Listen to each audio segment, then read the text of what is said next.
ఇప్పుడు వినిపిస్తుందా? Thank you so much. So we have understood that how a scheduled tribe is recognized as a scheduled tribe. So then what are the characteristics of scheduled tribe? The G.R. Mandelbaum, D.G. Mandelbaum అనే అతను మన ట్రైబ్స్కి characteristics ఏముంటాయో చెప్తున్నాడు అనమాట. ఏమనుకుంటున్నాడు? While the tribes is the country shows the predominantly the proto Australoid trait. Okay, అంటే maximum మన ఇండియాలో ఉన్నటువంటి ట్రైబ్స్కి ఏ క్యారెక్టరిస్టిక్స్ ఉంటాయంటున్నాడు? ప్రోటో ఆస్ట్రలాయిడ్ అంటే ఏంటి? రేసెస్లో డిఫరెంట్ టైప్స్ ఆఫ్ రేసెస్ ఉంటాయన్నమాట. హిమాలయన్ ట్రైబ్స్ ఏమో మంగోలైడ్ ట్రైబ్స్ ఉంటారు. Okay, elsewhere there are the Mediterranean and Negrito trait అనమాట. మిగతా చోట్ల Mediterranean tribes and Negrito tribes ఉన్నారనమాట. ప్రోటో ఆస్ట్రలాయిడ్ ట్రైబ్స్, హిమాలయన్ ఏరియాలేమో మంగోలైడు, దాని తర్వాత మెడిటేరియన్ నిగ్రుటో ట్రైట్స్ ఉన్నాయంట. సో మెజారిటీ ఆఫ్ దెమ్ ఎవరున్నారు ట్రైబ్స్లో? ప్రోటో ఆస్ట్రలాయిడ్ ట్రైబ్స్ ఉన్నారు. ఓకేనా? ఈ 4 రకాల ట్రైబ్సే ఉంటారు. So each tribe lives in a specific geographical area, అంటే ఒక ప్రత్యేకమైనటువంటి భౌగోళికమైన ప్రదేశాల్లో ఉంటారు. They will stay in the one geographical area, confine to the geographical area. Kinship is strong force among them, అంటే ఏంటి? వీళ్ళలో బంధుత్వం చాలా ఎక్కువ ఉంటుందన్నమాట. సో ఇక్కడ ఏంటి? Among the practices of endogamy, వీళ్ళు ఏం ప్రాక్టీస్ చేస్తారు? Endogamy. What you mean by endogamy? Endogamy అంటే వాళ్ళ కులంలోనే వాళ్ళే పెళ్లి చేసుకుంటారు, మిగతా కులాల వాళ్ళని పెళ్లి చేసుకోరు. Okay, all the members of the tribe speak the same language and that language does not have a script. వాళ్ళు సేమ్ లాంగ్వేజ్ మాట్లాడతారు, వాళ్ళు మాట్లాడే మాటలకి స్క్రిప్ట్ లేదు. They don't have any script. దాని తర్వాత Panchayat determine the social life. వాళ్ళ యొక్క సామాజికపరమైనటువంటి అంశాలు ఎవరు డిటర్మైన్ చేస్తారు? Who will determines them?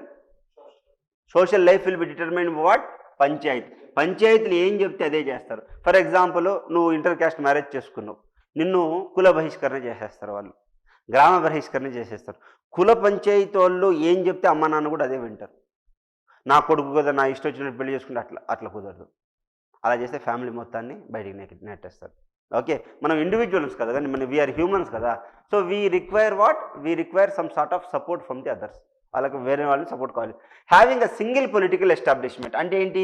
వాళ్ళకి కాంప్లెక్స్ ఉండదు, ఒక సింగిల్ ఎస్టాబ్లిష్మెంటే ఉంటుంది. Separate and common dormitories for the young men and women in the tribes, observance of special rituals. Okay, so ఏమంటారు? మనకి ఇప్పుడు చూడండి, మనకి కల్చర్ ఎవరు నేర్పిస్తారండి? Who teachers us culture? Hour parents, our family. Whereas ట్రైబ్స్లో ఎలా ఉంటుందంటే సార్, డార్మెటరీస్ ఉంటాయి. వాటి తెలుగులో నిద్రశాలలు అంటారన్నమాట. నిద్రశాలలు అంటే డార్మెటరీస్ అంటే, మీరు చిన్నప్పుడు హాస్టల్లో ఉన్నారా? ఒకవేళ హాస్టల్లో ఉంటే మనకు పొద్దున్నే ఎవరు వచ్చి లేపుతారు? వార్డెన్ వచ్చి లేపుతాడు. వార్డెన్ లేపి కొట్టుకొని వెళ్ళి ఎక్కడికి తీసుకెళ్తాడు? పీటీ గ్రౌండ్కి తీసుకెళ్తాడు. పీటీ గ్రౌండ్కి వెళ్ళంగానే పీటీ సార్ వస్తాడు, వచ్చి మనకి కొన్ని స్టోరీస్ చెప్తాడు, దాని తర్వాత ఎక్సర్సైజ్ చేయిస్తాడు. అక్కడ మనకి వాల్యూ డెవలప్ అవుతుంది. అక్కడికి వెళ్ళిన తర్వాత రూమ్కి వెళ్ళి హాస్టల్కి వెళ్ళిపోతాం, డార్మెటరీకి వెళ్ళిపోతాం. వెళ్ళిపోగానే స్నానం చేయాలి. స్నానం చేసి ఎక్కడికి రావాలి? మెస్కి వచ్చేయాలి. మెస్కి వచ్చినప్పుడు అని మనకు నేర్పిస్తారు, అన్నం పరబ్రహ్మ స్వరూపము, సర్వే జన సుఖినో భవంతు, లోక సమస్త సుఖినో భవంతు అని చెప్పేసి ప్రేయర్ చేయకపోతే కొడతారు, లేకపోతే అన్నం పెట్టరు. అన్నం తినేస్తాం. అన్నం తిన్న తర్వాత స్కూల్కి పరిగెత్తుకుంటూ స్కూల్కి వెళ్ళిపోవాలి. ఓకే, డార్మెటరీ నుంచి స్కూల్, అది మెస్ నుంచి స్కూల్కి వెళ్ళిపోయాలి. స్కూల్కి వెళ్ళిపోగానే ఫస్ట్ ఏంటి? సరస్వతి నమస్సుభ్యం వరదే కామరూపిణి అని ప్రేయర్ చేస్తాం. ప్రేయర్ చేసి ఏం చేస్తాం? పాటలు వింటాం. పాటలు విని దాని తర్వాత ఏమవుతుంది? లంచ్ బ్రేక్ అవుతుంది. మళ్ళీ కొంచెం నిద్రపోతాం. మళ్ళీ స్కూల్కి వస్తాం. దాని తర్వాత ఏంటి? ఆడుకుంటాం. ఈ స్కూల్ మధ్యలో ఎవరు ఏమేమి నేర్పిస్తున్నారు? ఏ సబ్జెక్ట్ టీచర్ ఉన్నారో ఆ సబ్జెక్ట్ వాళ్ళు టీచర్ నేర్పిస్తారు. సబ్జెక్ట్తో పాటు ఏం నేర్పిస్తారు? వాళ్ళు స్టోరీస్ నేర్పిస్తారు, ఎలా బతకాలని నేర్పిస్తారు, అంతా ఉంటాయి. మళ్ళీ ఈవినింగ్ పీటీ సార్ మనకు బాల్స్ ఇస్తారు, ఆడుకుంటాం. ఆడుకునేటప్పుడు ఫ్రెండ్స్ దగ్గర నేర్చుకుంటాం. దాని తర్వాత ఆ స్కూల్లో కొన్ని కల్చర్స్ ఉంటాయి. ఈ స్కూల్కి కొన్ని ప్రిన్సిపల్స్ ఉంటాయి అన్నమాట. అది క్రిస్టియన్ మిషనరీనా, లేకపోతే హిందూ క్రిస్టియన్, లేకపోతే ముస్లిమా, దాన్ని బట్టి మనకి వాల్యూస్ నేర్పిస్తారు. మనకి ఈ వాల్యూస్ అన్ని బిల్డ్ చేసేది ఎవరు? స్కూల్. అంటే ఇదే మాదిరిగా ట్రైబ్స్ కూడా డార్మెటరీస్ ఉంటాయన్నమాట. ఈ డార్మెటరీస్లో ఏం నేర్పిస్తారంటే వాళ్ళకి కల్చర్ నేర్పిస్తారు. వీటినే డార్మెటరీస్ అంటాం అనమాట. ఓకే, దీన్ని మనం ఏమంటున్నాం? Common dormitories. There young men and women in the tribes, they go and they practice everything. Observance of special rituals and traditions on occasions like birth. వాళ్ళకేంటి? ఈ పాయింట్ ఇక్కడ రావాలి, నెక్స్ట్ రావాలి, ఈ పాయింట్ ఇక్కడ రావాలి, ఈ పాయింట్ ఇక్కడ రావాలి. సరే, వీళ్ళు ఏం చేస్తారు? మనం పుట్టినప్పుడు ఏం చేస్తాము? పుట్టినప్పుడు మన నక్షత్రాన్ని బట్టి పేరు పెడతారు. దాని తర్వాత ఏంటి అన్నప్రాసన అంటారు. దాని తర్వాత ఏంటి నామకరణం రోజు అంటారు. దాని తర్వాత ఏం చేస్తారు, కొంచెం పెద్ద అయిన తర్వాత ఉపనయనం చేస్తారు, పంచల ఫంక్షన్ అంటారు కదా, ఈ ఫంక్షన్ చేస్తారు. దాని తర్వాత పెళ్లి చేస్తారు. పెళ్లి చేసిన తర్వాత పిల్లలు పుడతారు. మళ్ళీ ఎవరైనా పెళ్ళిళ్ళకు ఒక తంతు ఉంటుంది. సో ట్రైబ్స్ అందరికీ they observe the special ritual, మామూలు రిచువల్ కాదు. They observe the special ritual and traditions and occasions like birth, death, marriages. ఇప్పుడు మనకి ఎలా ఉన్నాయో వాళ్ళకి కూడా సపరేట్. వాళ్ళకి పంతుల్ని పిలవరు, బ్రాహ్మణికల్ పెళ్ళిళ్ళు జరగవు, వాళ్ళకి సపరేట్ పెళ్ళిళ్ళు జరుగుతాయి. The practising the same religion having a common culture. వీళ్ళందరూ ఏంటి, ఒకటే సేమ్ రిలీజియన్ని ఫాలో అవుతారు, సేమ్ కల్చర్ని ఫాలో అవుతారు, ఆ విధంగా ముందుకు వెళ్తారు. ఇలా వెళ్తేనే వీళ్ళని మనం ఏమంటున్నాం, they are the characteristics of tribes. These are told by whom, DG Mandelbaum. DG Mandelbaum అనే అతను ట్రైబ్స్ అందరి గురించి చదివి ఈ కంక్లూజన్కి వచ్చాడు. ఓకే, డీజీ మండేల్బామ్ ఏం చేశాడు, ఈ యొక్క దీనికి వచ్చాడు అనమాట. ఓకే, ఈ యొక్క కంక్లూజన్కి రావడం జరిగింది. అర్థమవుతుందా చిట్టి? ఉన్నావా? Okay, good good good. Okay, next panchayats determine this. Okay, see the tribes. ఇక్కడ ఇప్పుడు మనం ఏంటి పీవీటీజీస్ గురించి నేర్చుకోవాలి. దేని గురించి నేర్చుకోవాలి? PVTG, particularly vulnerable tribal groups. ఇప్పటిదాకా ట్రైబ్స్ గురించి నేర్చుకున్నాం. ఈ పీవీటీజీస్ అంటే tribals, they are the tribes, the particularly vulnerable tribal groups among the tribes are most backward and far away from the civilisation. వీళ్ళు ఏంది, చాలా వెనుకబాటుతనానికి ఉంటారు, నాగరికతకు చాలా దూరంగా ఉంటారు. They are away from the civilisation. And facilities are called as the primitive tribal groups. అంటే ఎలాంటి వసతులకి కానీ సివిలైజేషన్కి దగ్గరలో ఉండరు కాబట్టి వీళ్ళని మనం ఏమంటున్నాం, ప్రిమిటివ్ ట్రైబల్ గ్రూప్స్ అంటున్నాం. దీన్ని పీటీజీ అని కూడా అనొచ్చు, ప్రిమిటివ్ ట్రైబల్ గ్రూప్స్ అనొచ్చు, లేదా పర్టికులర్లీ వల్నరబుల్ ట్రైబల్ గ్రూప్స్ అని కూడా అనొచ్చు అనమాట. PTGs are now known as PVTGs. ఇంతకుముందు వీళ్ళని ఏమని పిలిచేవాళ్ళం, పీటీజీ అని పిలిచేవాళ్ళం. ఇప్పుడు ఏమని పిలుస్తున్నాం, పీవీటీజీ అని పిలుస్తున్నాం. There are total 75 PTGs in the country.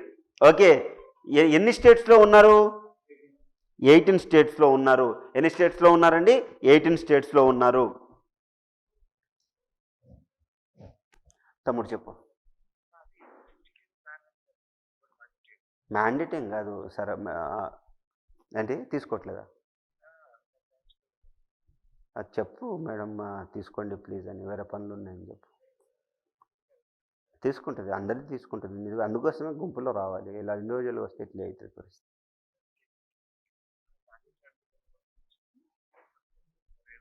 ఆయా ఉండదు, అందరిది అట్లా ఇచ్చారు.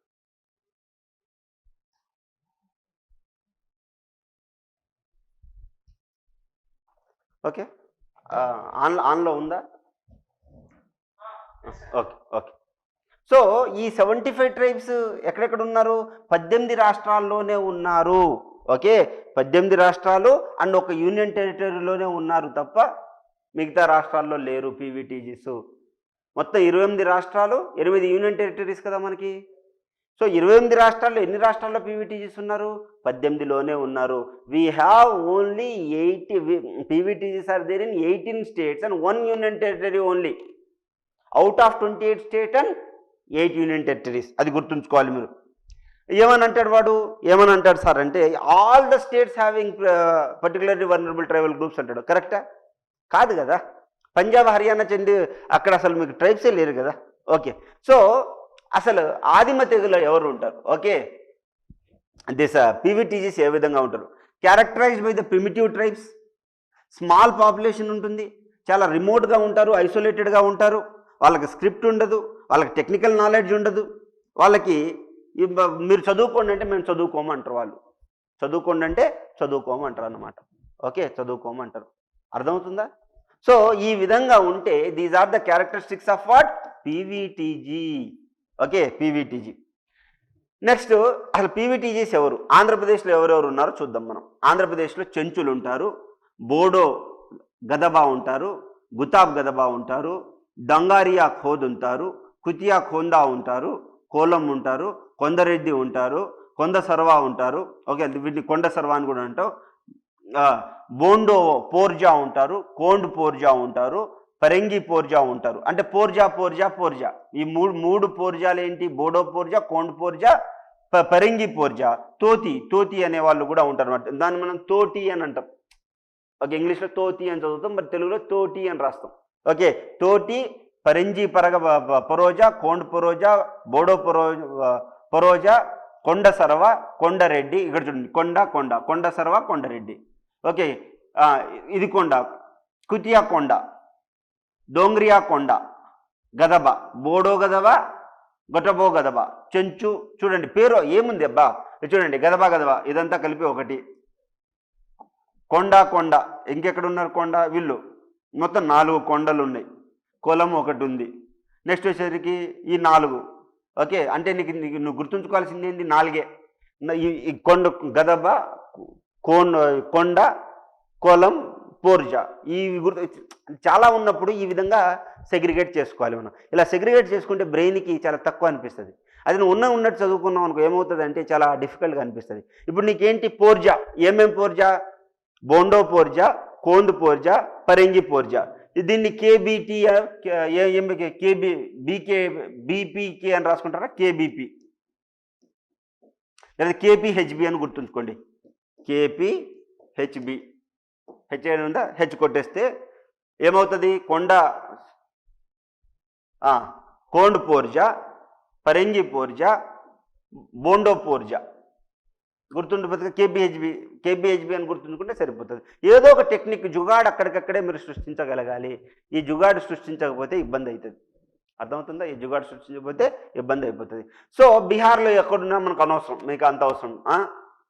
మనకి ఆంధ్ర తెలంగాణ చదివితే చాలండి, మీరు ఏం చదవాల్సిన అవసరం లేదు. సరేనా? సార్ నేను మొత్తం చదువుతా అంటే చదువుకో నువ్వు. సరేనా? సరే, ఇది చాలా ఇంపార్టెంట్. అండమాన్ నికోబార్ ఇంపార్టెంట్.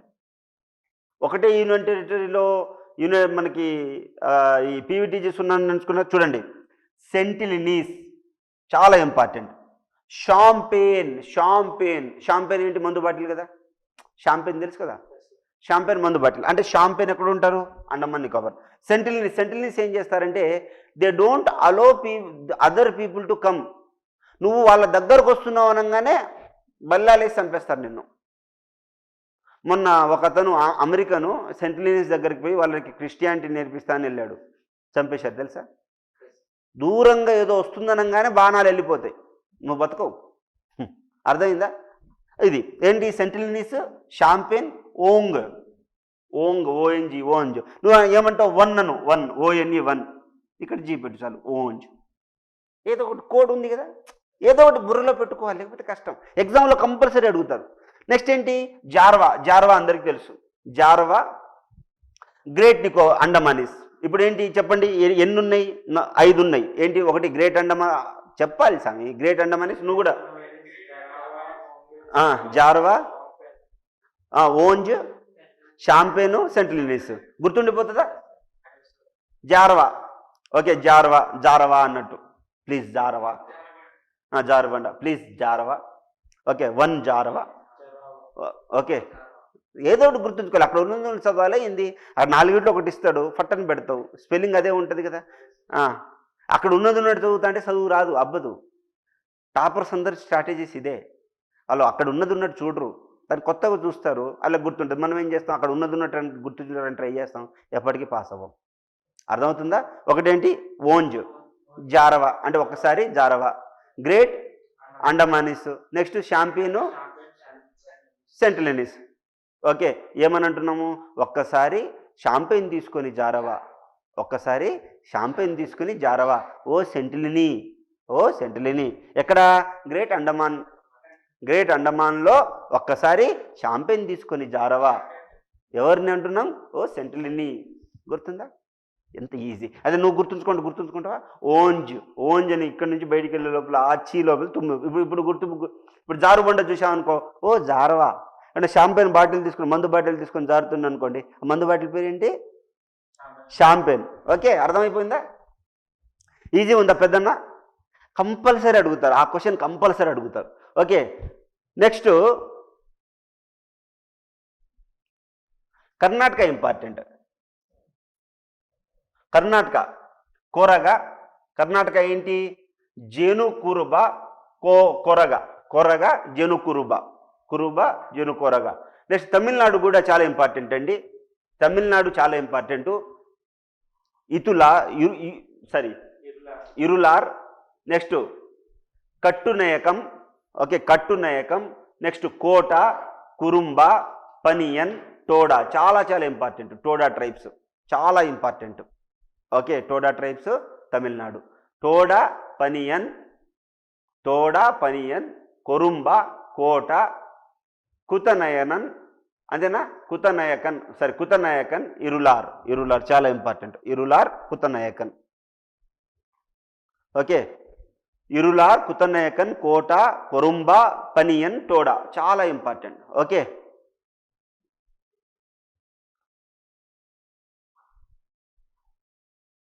సరే అది కట్టునాయకన్, కట్టునాయకన్, ఇరులార్. ఓకే సో అవి గుర్తుంచుకోవాలి. మధ్యప్రదేశ్లో ఏమైనా ఉన్నాయా? Baiga, Bharia, Birhor, hill, Korba, Baiga. Baiga tribes important అండి ఇక్కడ.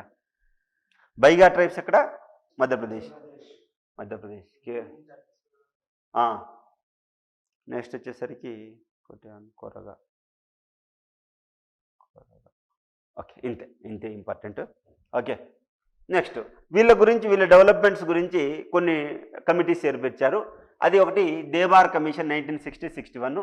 వీళ్ళకి ఏంటంటే వీరి యొక్క డెవలప్మెంట్ ఏ విధంగా ఉంది, డెవలప్మెంట్ వీళ్ళని ఏ విధంగా డెవలప్ చేయాలి అనే రికమెండేషన్ చేయమని అన్నారు. అది Dhebar commission. First commission to appointed for to study the development of the tribe is what? Dhebar commission. Next Shilu Ao team, okay Shilu Ao అనే ఒక సభ్యుల్ని పంపించారు. ఇది 1966లో రికమెండేషన్ ఇచ్చింది. ఓకే ఇది ఏం చేసింది సార్ అంటే మనము ఒక స్పెషల్ సెంట్రల్ గవర్నమెంట్ స్కీమ్స్ తీసుకురావాలి. ఎందుకంటే వీరిని ఎడ్యుకేషనల్గా ఇంప్రూవ్ చేయడానికి, ఎకనామికల్గా ఇంప్రూవ్ చేయడానికి మనకి ఏం కావాలి? What we want educational and economical growth. Following this from the 5th year, దాని తర్వాత ఏం చేయాలి? 5 year ప్లాన్స్లో, ఏది 5th 5 year ప్లాన్స్లో వీళ్ళ కోసం స్పెషల్ స్కీమ్స్ తీసుకొచ్చుకున్నారు. ఓకే ఎవరు? మినిస్ట్రీ ఆఫ్ ట్రైబల్ మినిస్ట్రీ అని ఒకటి ఎస్టాబ్లిష్ చేసి 100% సెంట్రల్ ఫండింగ్తో వీళ్ళకి ఏం చేశారు? ఎడ్యుకేషనల్గా ఎకనామికల్ గ్రోత్గా చూశారు. మీకు ఎక్కడ పాడేరు మీకు దగ్గరేనా? పాడేరు కాదు, మీకు ఏం దగ్గర? వైజాగ్ వాళ్ళు కదా మీరు. మీకు అది దగ్గర ఏది? అరకు. అరకులో ఐటీడీఏ ఉంది తెలుసా? ఐటీడీఏ ఉంది, integrated tribal development agency. Okay అక్కడ వాళ్ళు ఏం చేస్తారు? కాఫీ ప్లాంటేషన్ ఉంటుంది అరకులో. అదంతా ఎవరు చూస్తారు? అక్కడ ఉన్న ట్రైబ్సే చూస్తారు. ఓకే ఆ ట్రైబ్స్ ఆ విత్తనాలందరూ ఎవరు కొంటారు? ఐటీడీఏ కొంటుంది. ఓకే అంటే ఇది సెంట్రల్ గవర్నమెంట్ కంప్లీట్ ఫండింగ్ ఇస్తుంది అన్నమాట. నేను కాఫీ ప్లాంటేషన్ చూడడానికి వెళ్ళినప్పుడు అక్కడ అన్ని కోతులు ఉన్నాయి, విత్తనాలన్నీ తినేస్తున్నాయి. మరి ఇవన్నీ తినేస్తున్నాయి కదా, మీకు నష్టం జరగదా అని అడిగా. జరగదంట. ఎందుకు జరగదు చెప్పండి? కోతులు కాఫీ విత్తనాలు తింటే వాళ్ళకి ప్రాఫిట్ ఉంటుందిలే కానీ నష్టం ఉండదంట. ఎందుకు చెప్పండి? చెప్పు చిట్టి. ఇంకా ఇంకా చెప్పు. గెస్ ఏదో వైల్డ్ గెస్ ఏదో ఒకటి చెప్పండి. ఇంకా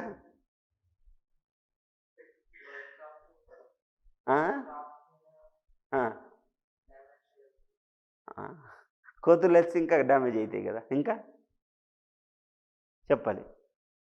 మీరు వైజాగే కదా స్వామి. మరి నువ్వు తట్టెలకొండకి వెళ్ళావా వైజాగ్లో? నేను అడిగే క్వశ్చన్ ఏంటి? తట్టెలకొండ అని వైజాగ్లో ఉంది తెలుసా? నీకు ఎన్ని సంవత్సరాలు ఇప్పటికీ? 25 years. మొత్తం వైజాగ్లోనే ఉన్నావా? వైజాగ్ చుట్టుపక్కల ఉన్నావా? వైజాగ్లో తట్టెలకొండ తెలియదు. భీమిలి బీచ్ తెలుసా? రామనాయుడు స్టూడియో తెలుసా? తెలుసు. నెక్స్ట్ ఆ శివుడి కొండ పేరు ఏంటి? కైలాసగిరి తెలుసు. కైలాసగిరికిను ఈ రామోజీ ఫిలిం ఇది ఏంటిది రామానాయుడు స్టూడియోకి మధ్యలో ఒక పెద్ద కొండ వస్తుంది. ఆ కొండ పేరు తట్టెలకొండ. ఆ తట్టెలకొండ పేరు అసలు ఎందుకు వచ్చింది తెలుసా? తట్టె అంటే బావి అని అర్థం అనమాట. బావి. ఆ కొండ మొత్తం కొండే, రాయితో చేయవచ్చే కొండ ఉంటుంది. అక్కడ బుద్ధిస్ట్ మానిస్టరీ ఉంటుంది. మరి నేనంది తట్టెలకొండేగా. తెలుసా? వెళ్ళావా పైకి? తట్టెలకొండ పైకి మరి ఎందుకు వెళ్ళలేదు నువ్వు? అక్కడ ఎవరు ఉన్నారు? అక్కడ కూడా బుద్ధిస్టేనా? Buddhist monastery, Bojjalakonda. ఏ ఏ ఏ ఏ సెక్ట్ కిందకి వస్తారు? హీనయాన, మహాయానన? వెళ్ళాలి. మీ చుట్టుపక్కల ఉన్న హిస్టారికల్ ప్లేసెస్కి వెళ్తే సబ్జెక్ట్ ఎక్కువ రోజులు గుర్తుంటుంది. ఓకే, సరే. ఎందుకు అంటే కోతులు ఉంటాయా? కోతులు కొంచెం చేదుగా తీయగా ఉంటేనే విత్తనాలన్నీ తినేస్తాయంట. తినేస్తే షిట్టికి వెళ్తాయి కదా, ఆ విత్తనాలు అరగవంట. సో ఎట్లా తిన్నదో అట్లే బయటకు వచ్చేస్తుందంట.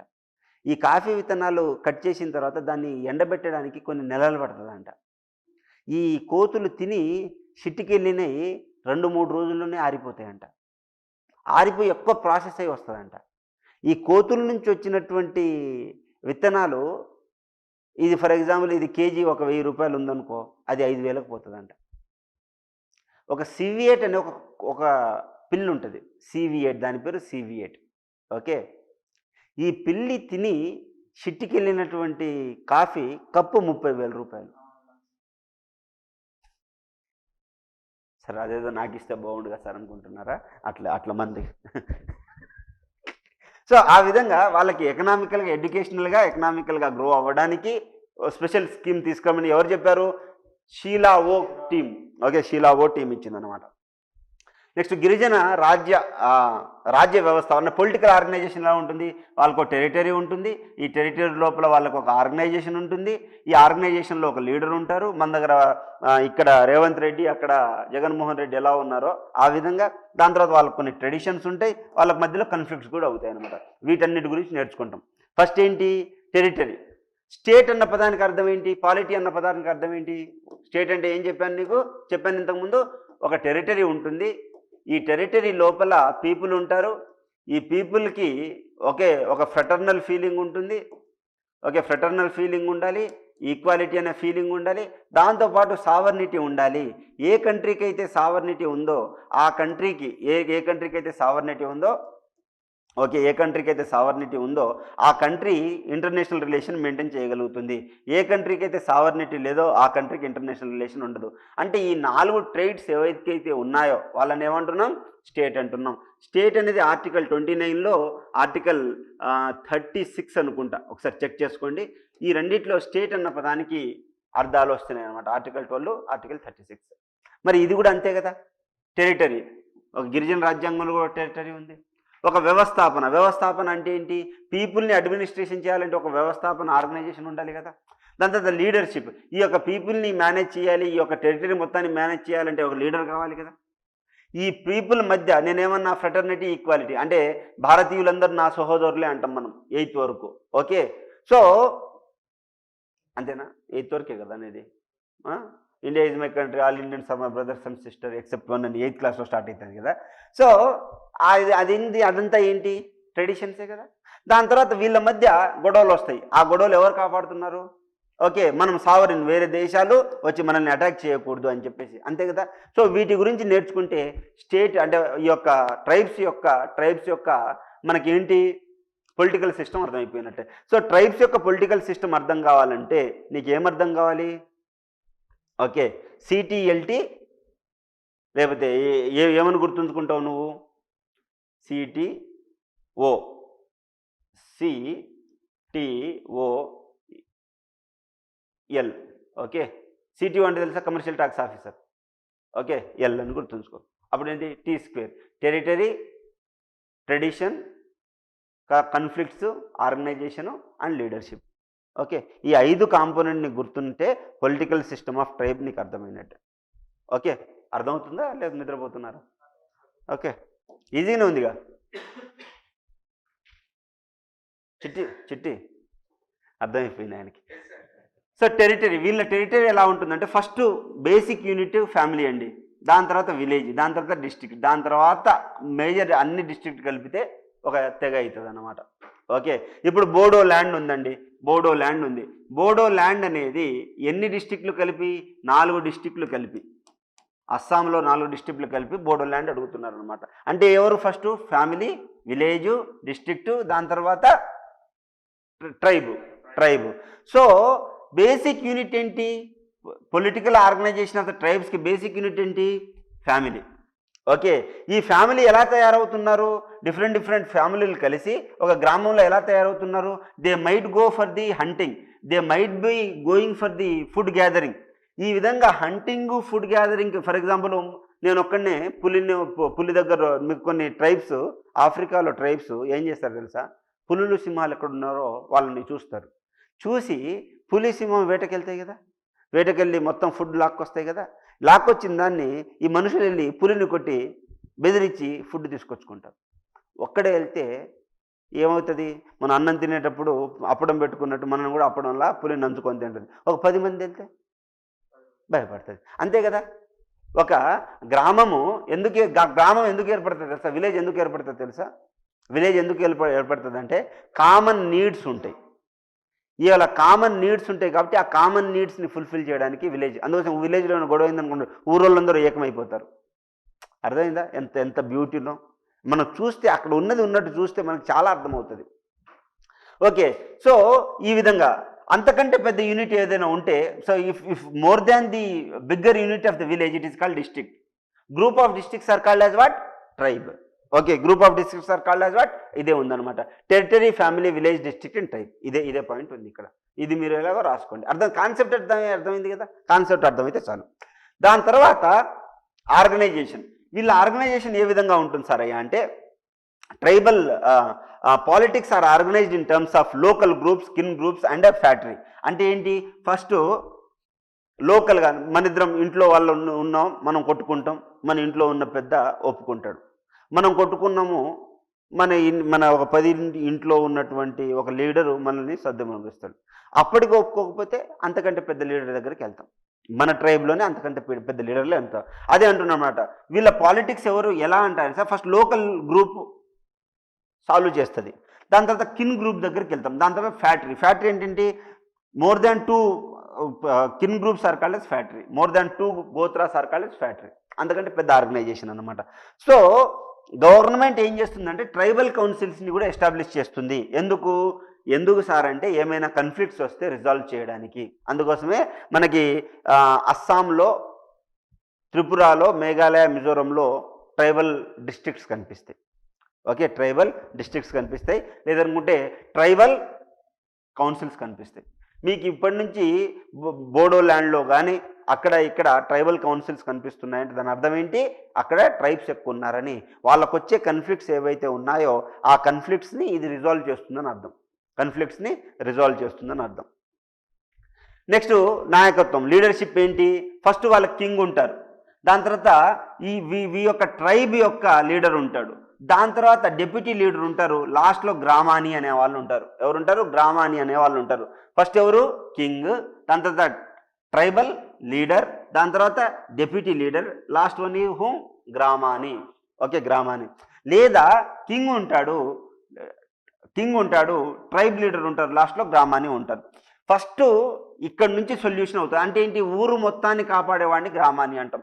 The person who looks after the complete the village is called Gramani. More than Gramani is Upanayaka, okay, deputy leader, then the tribe leader, then the king. Okay, so అప్పుడు వీళ్ళు ఈ తెగలకి వీళ్ళందరికీ ఒక హోదా ఉంటుంది. They do have the respect. Okay, they do have the respect. అదే చెప్తారనమాట. King, తెగనాయక, ఉపనాయక, గ్రామాని. కింగ్, తెగనాయక, గ్రామాని. Tribal groups have a different types of political leaders. This leaders get leadership either through the hereditary. అంటే ఏంటి? మా తాత నాయకుడు, మా నాన్న నాయకుడు, నేను నాయకుడు, నా పిల్లలు కూడా నాయకులు. Through the election, democratic elections జరుగుతాయి. Okay, they have the most powerful. The leaders may be the form of the village or the tribal leaders or the king. ఈ ట్రైబల్ లీడర్స్ని మనం ఏమంటున్నాం? కింగ్ అని అంటున్నాం. ట్రైబల్ లీడర్నే, తెగ నాయకుడిని మనం కింగ్ అని అంటున్నాం. They have the limited power. They to have the limit. అంటే ఎక్స్ట్రాడినరీ పవర్ ఉండదు. గవర్నమెంట్ లాగా ఎక్స్ట్రాడినరీ పవర్ లేదు. గవర్నమెంట్ లాగా వీళ్ళకి లిమిటెడ్ పవర్ ఉంటుందన్నమాట. సో వీళ్ళ ట్రెడిషన్స్ ఎలా ఉంటాయి? వీళ్ళ ట్రెడిషన్స్ ఏ విధంగా ఉంటాయంటే, కాంప్లెక్స్ అఫైర్స్ ఉన్నాయి, చిక్కుముళ్ళు ఉన్నాయనుకోండి, పొలిటికల్ లీడర్ దగ్గరకు పోయి అయ్యా మాకు ఈ ప్రాబ్లం ఉంది, సొల్యూషన్ ఇవ్వమంటే ఆ పొలిటికల్ లీడర్ కౌన్సిల్ యొక్క సజెషన్స్ తీసుకుని వాటికి సొల్యూషన్ ఇస్తాడనమాట. దానికి సొల్యూషన్ ఇస్తాడు. కన్ఫ్లిక్ట్స్ వస్తాయండి. ఘర్షణలు ఎందుకు వస్తాయి? ఇప్పుడు రక్త చరిత్ర సినిమా చూసారా? రక్త చరిత్ర సినిమా చూస్తే మా నాన్నని మీ నాన్నని చంపేశాడు.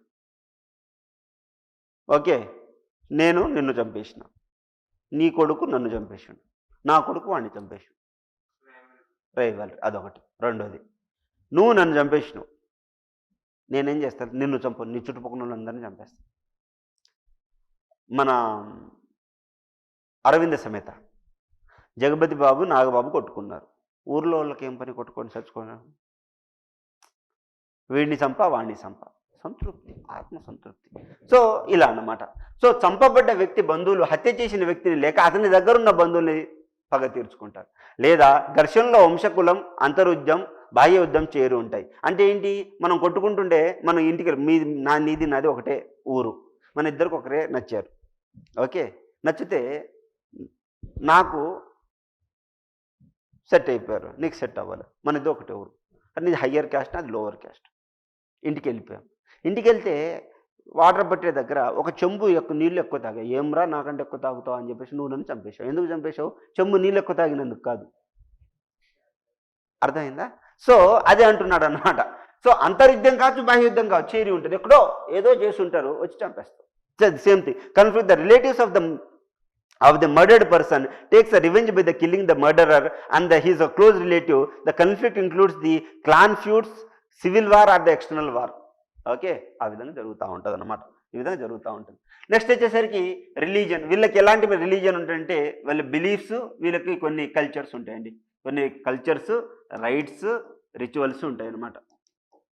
రైట్స్, రిచువల్స్ ఉంటాయి. కల్చర్స్, రైట్స్, రిచువల్స్ ఉంటాయి అన్నమాట. కల్చర్స్, రైట్స్, రిచువల్స్ ఉంటాయి. వీళ్ళ మత విశ్వాసం ఫస్ట్ ఏముంటుంది, మోనోథిజం అంటూ ఉంటుందండి. ఓకే, అంటే ఏంటి, వీళ్ళు ఏకదేవత ఆరాధనని పూజిస్తారు. అంటే they will believe in one god or they might believe in the multiple god. వాళ్ళ ఇష్టం. నెక్స్ట్ వచ్చేసరికి వాళ్ళు they do have a believe that mana సిద్ధాంతం, మానవాతీత శక్తులు నమ్మడం. If you are believing a supernatural power, it is called mana theory. Then magic power. వాళ్ళు ఏం నమ్ముతారు, వాళ్ళకి ఎక్కువ బ్లాక్ మ్యాజిక్ ఉంటుందండి. బ్లాక్ మ్యాజిక్ ఉంటుంది. ఏమైంది తెలుసా, మన ఛత్తీస్గఢ్ ఏరియాలో నిజంగా బ్లాక్ మ్యాజిక్ ఉంటుందంట. జేమ్స్ ఫ్రేజర్ అనే అతను సోషియాలజిస్ట్, చాలా పెద్ద డాక్టర్ ఆయన. అది రాంగ్ అని ప్రూవ్ చేయడానికి ఇండియాకి వస్తాడు. ఇక్కడికి వచ్చిన తర్వాత ఆ ప్రాక్టీసెస్ అన్ని నేర్చుకొని ఇక్కడే ఉండిపోతాడు. అర్థమైందా? నువ్వు నన్ను రాంగ్ అని ప్రూవ్ చేయడానికి వచ్చావు. అట్లాగే నీమ్ కరోలి బాబా తెలుసా మీకు? ఎప్పుడైనా విన్నారా నీమ్ కరోలి బాబా పేరు? వినలేదా? బిల్ గేట్స్ ఇండియాకి ఎందుకు వచ్చాడు తెలుసా? బిల్ గేట్స్ ఎందుకు వచ్చాడో? యుఎస్లో ఉన్నప్పుడు బిల్ గేట్స్ ఒక ఇండియను, ఈయన ఒక బాబా, ఎవరు ఉత్తరప్రదేశ్లో పుట్టారు ఈయన యొక్క సమాధి ఎక్కడ ఉంటుంది, ఉత్తరాఖండ్లో ఉంటుందన్నమాట. దాన్ని కాంచీధామ్ అని అంటాం. నీమ్ కరోలి బాబా ఫోటో ఒక పెట్టుకుంటే ఈ బిల్ గేట్స్ ఆ బొమ్మను చూస్తాడు. ఒక తెలియని అటాచ్మెంట్ క్రియేట్ అవుతుంది. ఎవరైనా అని అడుగుతాడు, ఆయన గురించి చెప్తాడు. ఆయనకి అది మనసులో తిరిగి I want to see Neem Karoli Baba అని ఆయన వస్తాడు. అప్పటికి ఆయన మరి బతుకున్నాడు చనిపోయాడు నాకు తెలియదు. ఆ విధంగా ఇండియాకు వచ్చి ఆయనకు భక్తుడు అవుతాడు అన్నమాట. ఆయన పేరు నీమ్ కరోలి బాబా అనే పేరు ఎందుకు వచ్చిందంటే, నీమ్ కరోలి అనేది ఉత్తరప్రదేశ్లో ఒక ఊరు. ఆయన టికెట్ లేకుండా ట్రైన్లో వస్తాడు. ఇలా ట్రైన్లో వస్తే టికెట్ కలెక్టర్ ఆయన్ని ట్రైన్ దింపేస్తాడు. ఇలా ట్రైన్ దింపేస్తే ట్రైన్ కదలదు. పెద్ద పెద్ద ఇంజనీర్లు వస్తారు, ట్రైన్ కదలదు. ఆ ట్రైన్లో ఉన్న వాళ్ళు అంటారు, ఈయన ట్రైన్ ఎక్కించండి, ట్రైన్ కదులుతుంది అంటారు. అప్పుడు నిజంగా ట్రైన్ కదులుతుంది. అందుకోసం ఆయన పేరు నీమ్ కరోలి బాబా అని అర్థమైందా? నీమ్ కరోలి అనేది ఊరి పేరు. నీమ్ కరోలి అనేది ఊరి పేరు. అయితే ఇలానే హార్వర్డ్ యూనివర్సిటీ ప్రొఫెసర్ వస్తాడు ఈయన దగ్గరికి, నీమ్ కరోలి బాబా దగ్గరికి. ఆయనకు చాలా పెద్ద గడ్డం ఉంటుంది. ఆయన పేరు రామ్ అని పెడతారనమాట. ఈయన పెట్టాడు, ఆయన పేరు ఉంటుంది బ్రిటిష్ నేమ్. ఆయన ఏం చేశాడు తెలుసా, ఈయనని రాంగ్ అని ప్రూవ్ చేయడానికి ఓకే ఒక చాక్లెట్ ఇస్తారు. ఆ చాక్లెట్లో మత్తుమందు ఉంటుంది. ఒక చాక్లెట్ ఇస్తాడు, ఏం కాదు. 2 చాక్లెట్ ఇస్తాడు, 50 చాక్లెట్ ఇస్తాడు, ఏం కాదు. అంత మత్తుమందు. దాని తర్వాత ఆయన గడ్డంలో ఒక చిన్న మైక్ ఉంటుంది అన్నమాట. గడ్డం ఇట్లా పీకి, నువ్వు ఎంత ట్రై చేస్తావు, నువ్వు ఎంత నన్ను ట్రై చేసినా నువ్వు నన్ను కనిపెట్టలేవు, నేను ఎవరో నీకు తెలియదు అని అంటాడు అనమాట. ఆ రోజు నుంచి ఆ హార్వర్డ్ ప్రొఫెసరు ఈయనకి డిసైపుల్ అయిపోతాడు. సో నిజంగా మతము, ఈ బ్లాక్ మ్యాజిక్, వైట్ మ్యాజిక్ ఉందో లేదో తెలియదులే, కానీ నువ్వు ఆ అరుణాచలం వెళ్ళు, అరుణాచలం వెళ్తే ఎంతమంది ఫారినర్స్ ఉంటారో తెలుసా నీకు? అందరూ మెడిటేషన్ కోసం ట్రై చేస్తూ ఉంటారు, ఆత్మజ్ఞానం కోసం ప్రబోధిస్తూ ఉంటారు. అర్థమైందా? సో సో ఈ విధంగా ఈ యొక్క జేమ్స్ ఫ్రేజర్ అనే అతను ది గోల్డెన్ బో అనే ఒక పుస్తకం రాస్తాడు. మన భారతదేశంలో రిలీజియన్ గురించి చదవడానికి వచ్చి గోల్డెన్ బో అనే పుస్తకం చాలా చాలా ఇంపార్టెంట్ అండి. Okay, James Frazer is the father of golden bough, sorry religion అనమాట, రిలీజియస్ స్టడీ అదే అంటాడు అనమాట. నెక్స్ట్ రిచువల్స్ అండి. వీళ్ళ యొక్క రిచువల్స్ వేరే ఉంటాయి. ఎక్కడ from the starting, from the birth to death, all they have the. ఇప్పుడు ఫర్ ఎగ్జాంపుల్ నువ్వు ఈ సినిమా చూసావా? ఏ సినిమా? మొన్న దయ్యాల సినిమా ఒకటి వచ్చింది చూడు, సాయి ధరమ్ తేజ్ ఒక సినిమా, విరూపాక్ష వస్తుంది. విరూపాక్షలో ఏమంటాడు? బూమ్ ఇట్లా అంటాడు, ఎట్లా అంటాడు అంటే ఏంటి? అవన్నీ సింబల్స్. మనం మంత్రాలు చేస్తాం, ఓం బోర్ భోత్స్వా అని అంటాం. అంటే ఏంటి? దేవుణ్ణి పిలుస్తున్నాం. అంటే సౌండ్స్లో, సింబల్స్లో ఎవరున్నారు? You are controlling something. వీటిని మనం ఏమంటున్నాం? రిచువల్స్ అంటున్నాం. What we are calling as rituals. So in the sounds and the symbols having the meaning and you are inviting some supernatural power. Okay, వీళ్ళకి ఏం బిలీఫ్ ఉంటుంది సార్ అంటే, ఉంటుందంటే they can control the nature అని feeling ఉంటుంది. బీబీసీది ఒక interview వస్తుంది అనమాట. ఈ ఫిలిప్పీన్స్, తైవాన్ కంట్రీలో ఒక అతను ఉంటాడు. హీజ్ అ సో స్పిరిచువల్ అనమాట. ఆయన విజిల్ ఊదాడనుకో, ఇట్లా అదేమంటారు దీన్ని, ఫ్లూట్ ఊదాడనుకో వర్షం వస్తుంది. పిల్లనుకోవి ఫ్లూట్ ఊదితే వర్షం వస్తుంది. ఇది అవునా కాదా అని ప్రూవ్ చేయడానికి ఈ బీబీసీ ఛానల్లో వెళ్తారు. ఆయన ఫ్లూట్ ఊదుతాడు, ఆ రోజు వర్షం వస్తుంది. అర్థమైందా? మరి నిజముందా లేదా మనకు తెలియదు. Even BBC also says this.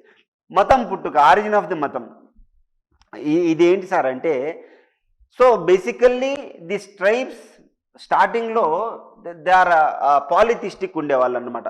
ఆ పాలిథిస్టిక్ కాస్త మోనోథిస్టిక్గా తయారయ్యారు. ఓకే, గిరిజనుల్లో ఎక్కువ, అంటే ట్రైబ్స్లో ఎక్కువ they believe in mana system, mana philosophy. What do mean by mana? మానవాతీత శక్తుల్ని నమ్మడం. Those who are believing in the supernatural power is called mana. Okay, they believe in rebirth. They believe in what? Rebirth. And they believe in shaman అంటే ఏంటి? ఆటవిక మాంత్రికుల్ని శమన్ అంటాం. అంటే ఏంటి? చేతబడులు చేస్తారు చూడండి, వాళ్ళని శమన్ అని అంటాం. ఓకే, చేతబడులు చేసేవాడిని శమన్ అని అంటాం అన్నమాట. ఇవన్నీ బిలీవ్ చేస్తారు. మీరు ఊర్లలో గమనిస్తూ ఉంటారు అన్నమాట. ఏమని గమనిస్తారు? పళ్ళన్నీ రాళ్ళగొట్టేస్తారు, చేతబడి చేస్తారని చెప్పేసి. మీకు సుమా కనకాలది ఒక మొన్న మూవీ వచ్చింది చూసారా, పంచాయతీ ఏదో చూసారా? సుమా కనకాలది మొన్న రీసెంట్గా పంచాయతీ ఏదో మూవీ వచ్చింది, తెలుసా అసలు సినిమా ఉందని? రీసెంట్గా ఒక సినిమా వచ్చింది. ఆ సినిమాలో ఈ విలేజ్ చేతబడుల గురించే ఉంటుంది. ఓకే, స్టార్టింగ్ ఏంటి? అనిమిజం అండి. అనిమిజంని అసలు who is the proponent of animism? EB Tylor. ఈయన రాసిన బుక్ ప్రిమిటివ్ కల్చర్. ఈయన ఏమంటాడు? ఈ యొక్క అనిమిజంలో the soul is there everywhere, అని చెప్పేసి వీళ్ళు నమ్ముతారనమాట. సో ఎప్పుడైతే మన బాడీని సోల్ వదిలిపోతుందో దాన్ని మనం మరణంగా భావిస్తున్నాం. అంతే కదండి. ఇప్పుడు నువ్వు గాలి పీల్చుకుంటే శివము, నువ్వెవరు? శివం. గాలి ఒకేసారి వదిలేస్తే నువ్వు శవం. అర్థమైందా? శివము అదే అంటున్నాడు అన్నమాట. సో ఈ విధంగా like they believe in the animism. So the atma the soul is present everywhere, అన్ని చోట్ల ఉంది. Okay, the Andaman Nicobar tribes. What are the tribes చెప్పండి? అండమాన్ నికోబార్ ట్రైబ్స్ చెప్పండి. Great Nicobari, yes, Jarawa, Onge, then Shompen, Sentinelese. Great Nicobarese కదా, అండమానిస్. అండమాన్ 5 ట్రైబ్స్ పేరు గుర్తొచ్చిపోయింది కదా. గ్రేట్. ఓకే, సో ఈ అండమాన్ నికోబార్లో ఉన్నటువంటి వాళ్ళు ఏం నమ్ముతారు తెలుసా? మనిషి ఊపిరి, అంటే మనిషికి ఊపిరి ఉంటుంది చూడ, the respiration of the human is the respiration, the breath is the atma. అంటే ఆత్మ నీలో ఉంది. ఇంకా నీడలో కూడా ఆత్మ ఉందని నమ్ముతారు. They believe in the shadow of the human also has the ఆత్మ. అంతే కదబ్బా. నీకు షాడో లేకపోతే నీకు ఎవరికి షాడో ఉండదు? చనిపోయిన వ్యక్తికి షాడో ఉండదు. చనిపోయిన వ్యక్తికి షాడో ఉంటుందా? ఉండదు కదా. నువ్వు నిల్చోబెట్టలేవు కదా, వాడు నిల్చోడు, వాడికి నిల్చోడు, వాడికి ఉండదు. సో నీడకి ఇప్పుడు నేను ఇలా నడుస్తున్నా, నా నీడ ఉందా? నీడ కదులుతుందా? ఆ నీడకు కూడా ఆత్మ ఉందని నమ్మేవాళ్ళు ఎవరు? మన ఒక్కసారి Jarawa, Onge, Shompen, Sentinelese and great Andamanese. Okay, they are the what PVTGs. వీళ్ళు ఈ విధంగా నమ్ముతారన్నమాట. ఓకేనండి. ఈజీగా ఉందా సబ్జెక్ట్? చాలా ఈజీ ఉందా? ఏముండదండి, చాలా ఈజీ సబ్జెక్ట్. అన్నెసరి కష్టపడతారంటే. అనిమెటిజం. అనిమెటిజం అంటే ఏంటంటే దీన్నే బోంగాయిజం అని అంటారు. ఇప్పుడు మనకి దేవుడు ఏదో ఇచ్చాడు, కరెక్టే. మరి మొక్కలకి ప్రాణం ఎవడిస్తున్నాడు? మరి మొక్కలు, ఇది నేను సీతాఫలం తింటే భలే తీయగుంది, మామిడికాయ తిన్నా తీయగుంది, మజ్జిగ తాగితే తీయగుంది. ఓకే, సో ఎందుకుంది ఇట్లా? ఎందుకంటే వాళ్ళకు కూడా ఒక దేవుడు ఉంటారు. ఆ దేవుడినే బోంగా దేవుడు అంటారు. ఈ యొక్క బోంగా దేవుణ్ణే బోంగాయిజం అంటారు. ఈ బోంగాయిజంని ఎవరెవరు ఫాలో అవుతున్నారు? హో, ముండా, సంతాళ్ళు ఈ బోంగాయిజంని ఫాలో అవుతున్నారు. లేకపోతే ఈ జంతువులకి, ఈ యొక్క పుష్పాలకి ఇంత గొప్ప మకరందం ఎవడిస్తున్నాడు? Who is giving the sweetness to the flower? Who is giving the colour to the flower? Who is giving the fruit? Who is giving the sweetness to the fruit? They are the bonga. Those who follows the bongaism, those who believe in bonga is called bongaism. Who is believing in bonga? Ho, munda, santals are the followers of the bongaism. Okay, who is the proponent of this? R.R. Maret or the R.R. Maret is the R.R. Maret is what? Proposition atanu. Who is the following the Bonga? Who are the followers of the Bonga. చూడండి, అది వృక్షాలకు జంతువులకు ప్రాణాలు ఇస్తుంది. అంటే the Bonga is giving the life to the plants and animals. So naturalism. Okay, naturism, ప్రకృతివాదం. This was proposed by the Max Muller. Okay, so in the naturalism, it is the Max Muller says that the tribes used to worship the nature. Okay, who are the worshipping nature? Santal, Munda, Ho are worshipping nature. For example, Garo, sun god, moon god and star gods. మనకు కూడా సూర్యుడు, చంద్రుడు, నక్షత్రాల దేవుడే కదా. మనం ఏ డేట్లో పుట్టాం ఆ డేట్లు బట్టి ఈ రాళ్ళు ఇస్తున్నారు కదా, అంటే మనం కూడా నమ్ముతున్నట్టే కదా. Next Toda, Koya, they believe in sun. Okay, they believing in what? Sun. Next totemism, totem. దీన్నే టోటెం వాదం అంటాం. టోటెం అంటే ఏంటి? ఫర్ ఎగ్జాంపుల్, మీరు యుగానికి ఒకటి సినిమా చూసారా? చూస్తే ఆయన భుజం మీద ఏముంటుంది? పులి బొమ్మ ఉంటుంది. అంటే ఏంటి? ఆయన చోళా. అంటే పులి బొమ్మ ఉంటే ఏంటి? చోళా. అదే తోక బొమ్మ ఉంటే పాండ్య. అంటే వాళ్ళు తోక వంశీయులు, తల వంశీయులు. దీన్నే మనం ఏమంటున్నాం? టోటెం అంటాం. If you believe that some animal or the plant or some nature symbol, they are your ancestors. If you believe in this, it is called as what? Totem. Totem అంటే అర్థమైందా? Totem. సో దీన్ని ప్రతిపాదించిన who is the proponent of this? Emile Durkheim from the France. Okay, Durkheim, according to the Durkheim, those they themselves believe as their ancestors as the animals or the plants. Animals are the plant. Okay, so in Varia, they believe that the tiger's head, tiger's tail are the totems. అందుకోసం నాది పులి వంశము, నాది సింహం వంశము అంటారన్నమాట. నువ్వు ఏంటి? Flute జింక ముందు, సింహం ముందు కాదు. అంటే ఏంటి? They believe in what? Totem. Okay, totem ఆ విధంగా అంటారన్నమాట. So next functionalism given by whom? Malinowski. Okay, who is the proponent of this? Supporters of Chappell and Kuhn. Chappell and Kuhn are the proponent of this. They believe that they can control whenever they can't control the nature. ఇప్పుడు for example volcano వస్తుందండి, నువ్వేం చేస్తావు? ఆపగలుగుతావు? Volcano నువ్వు ఆగు, అక్కడ అంటావా? అనడానికి లేదు. నువ్వేం చేస్తావు? అయ్యా దేవుడా ప్లీజ్ ఆ వాల్కెనో ఆపు అంటావు. ఫర్ ఎగ్జాంపుల్, మీరు ఊర్లలో కప్పల పెళ్ళిళ్ళు చూసారా? వర్షం కోసం చేస్తారు. విషయం ఏంటంటే కప్పల పెళ్లి చేసిన రోజు అట్లీస్ట్ మబ్బులు కమ్మేసి అయినా సరే ఒక 2 చినుకులైనా పడతాయి. ఎందుకు తెలుసా? తెలియదు, మనకు కూడా తెలియదు. కప్పలు పెళ్ళిళ్ళు చేస్తే వర్షం తెలియదు. ఓకే, సో ఇది మన తాత చేసినప్పుడు పడ్డది, మన నాన్న చేసినప్పుడు పడ్డది, మనం చూసినాం. అది మనం కూడా చేస్తాం. వర్షం వచ్చినా రాకపోయినా కప్పలు 2 కప్పలు పట్టుకొని ఒక పెద్ద కర్ర పట్టుకొని ఆ కప్పల్ని కట్టేసి ఇద్దరు పిల్లలు ముగ్గురు నలుగురు పిల్లలు ప్లేట్ తీసుకొని డప్పు కొట్టుకుంటూ ఊరి దగ్గర ఉన్న చింత చెట్టు దగ్గర ఎక్కడికి వెళ్ళి వాళ్ళకి పెళ్ళిళ్ళు చేసి కుంకుమ పెట్టి తాళి కట్టేసి వాళ్ళని పంపించేస్తారు. ఆ రోజు వర్షం. This is what functionalism. అంటే if you follow some rituals, if something is happening or if you are something is controlled, then it is called as what functionalism. అంటే అది నిజంగా జరుగుతుంది. నువ్వు ఇక్కడ తాయెత్తు కట్టుకుంటావు, నీ దయ్యం పోతుందా లేదా? అట్లీస్ట్ భయం పోతుంది. అంటే పని చేస్తుందా లేదా? నువ్వు దర్గాకి వెళ్తావు, దర్గాకి వెళ్తే ఏం చేస్తావు? నువ్వు పిచ్చి పిచ్చి చేసేవాడికి సాంబ్రాణి పోగేసి ఇంత పెద్ద నెమలి పింఛం కట్ట తీసుకొని ఫాట్ 3 కొట్టేసరికి నీలో ఉన్న సైకలాజికల్ భయం పోతుందా లేదా? పోతుంది కాబట్టే కదా ఇంకా ఉన్నారు. దర్గా ఈ యొక్క తాయెత్తు కట్టే వాళ్ళ దగ్గరికి, ఆయన దగ్గర నువ్వు తీసుకెళ్ళావు అనుకోండి, ఆయన సూదిని కాల్చి ఇక్కడ ఫట్ అని కాలుస్తాడు. అక్కడ కాల్చంగానే జ్వరం పోతుంది. డాక్టర్ దగ్గర అన్ని మెడిసిన్స్ వాడే జ్వరం పోతుంది. ఎందుకు? ఫంక్షనలిజం. ఎవడున్నాడు నాకు తెలియదు. కాలుస్తే మాత్రం జ్వరం పోతుంది, దర్గాకు పోతుంటే పిచ్చిపోతుంది. మరి వర్క్ అవుతున్నట్టే కదా. అది వర్క్ అవుతుంది కాబట్టి సమాజంలో ఈ రిలీజియన్ ముందుకెళ్తుంది, లేకపోతే వెళ్తుందా? వెళ్ళదు. అర్థమైందా సార్? ఈ విధంగా. సో బోస్ వర్గీకరణ అంటే ఈ యొక్క ట్రైబ్స్ని బోస్ అనే అతను 1972లో he has classified the tribe into 3 categories. అంటే hunter gatherers or shifting cultivation చేసేవాళ్ళు, లేదా సెటిల్డ్ కల్టివేషన్ చేసేవాళ్ళని ఈ విధంగా చేశాడన్నమాట.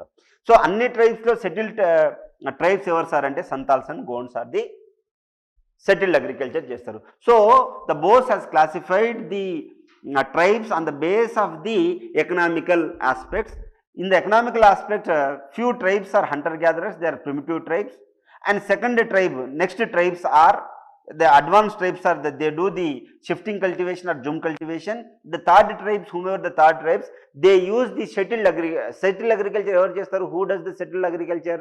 Those who use the plow. నాగల్ని పట్టుకొని దున్నుతారు, అంతే కదా. నాగల్ని బట్టి దున్నుతారు. మీకు నేను ఇది చెప్పానా? మన దశావతారాలు ఎందుకున్నాయో చెప్పలేదా? చూడండి. ఫస్ట్ ఏం అవతారం? మత్స్య అవతారం. దాని తర్వాత ఏమవుతారం? కూర్మ అవతారం. దాని తర్వాత ఏమవుతారం? వరాహ అవతారం. దాని తర్వాత ఏంటి? నరసింహ అవతారం.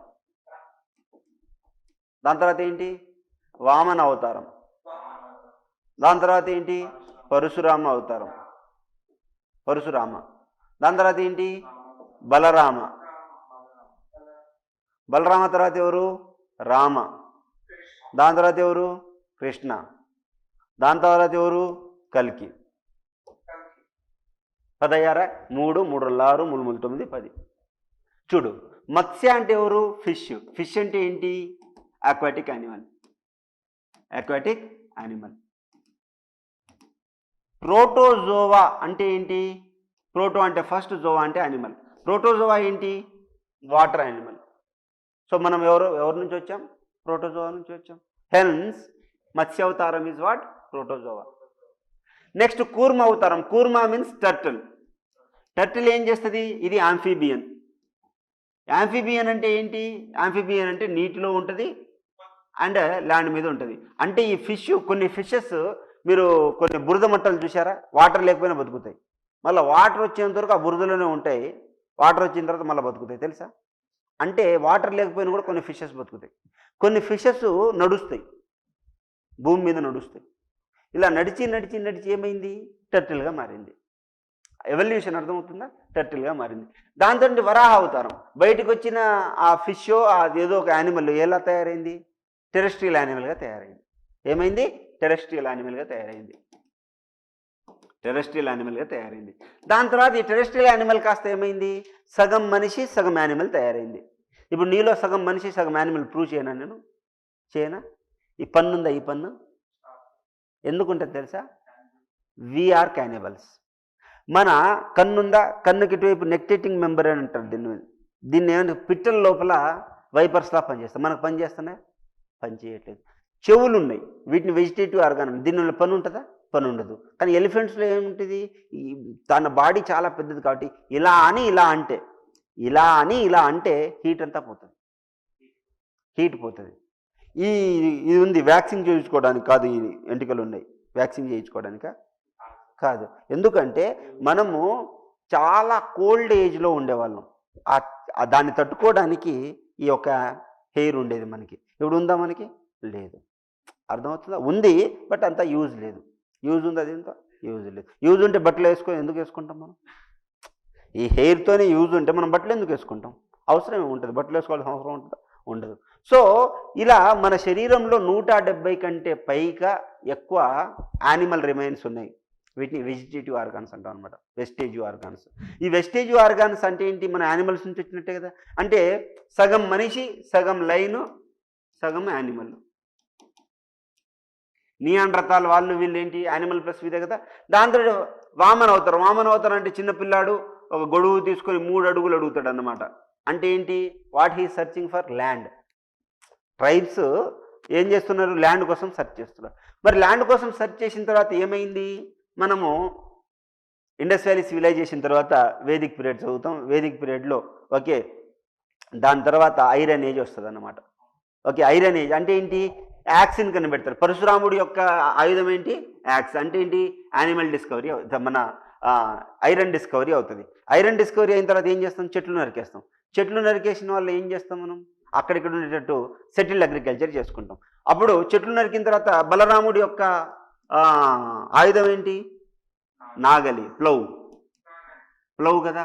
సో అక్కడిక్కడ అడవుల్లో తిరిగి అడవులు కట్ చేసేసి ల్యాండ్ చేయడం స్టార్ట్ చేశాం. దాని తర్వాత ల్యాండ్ వచ్చేసింది, నాకు ఇంకా ల్యాండ్ కావాలి, కింగ్డమ్.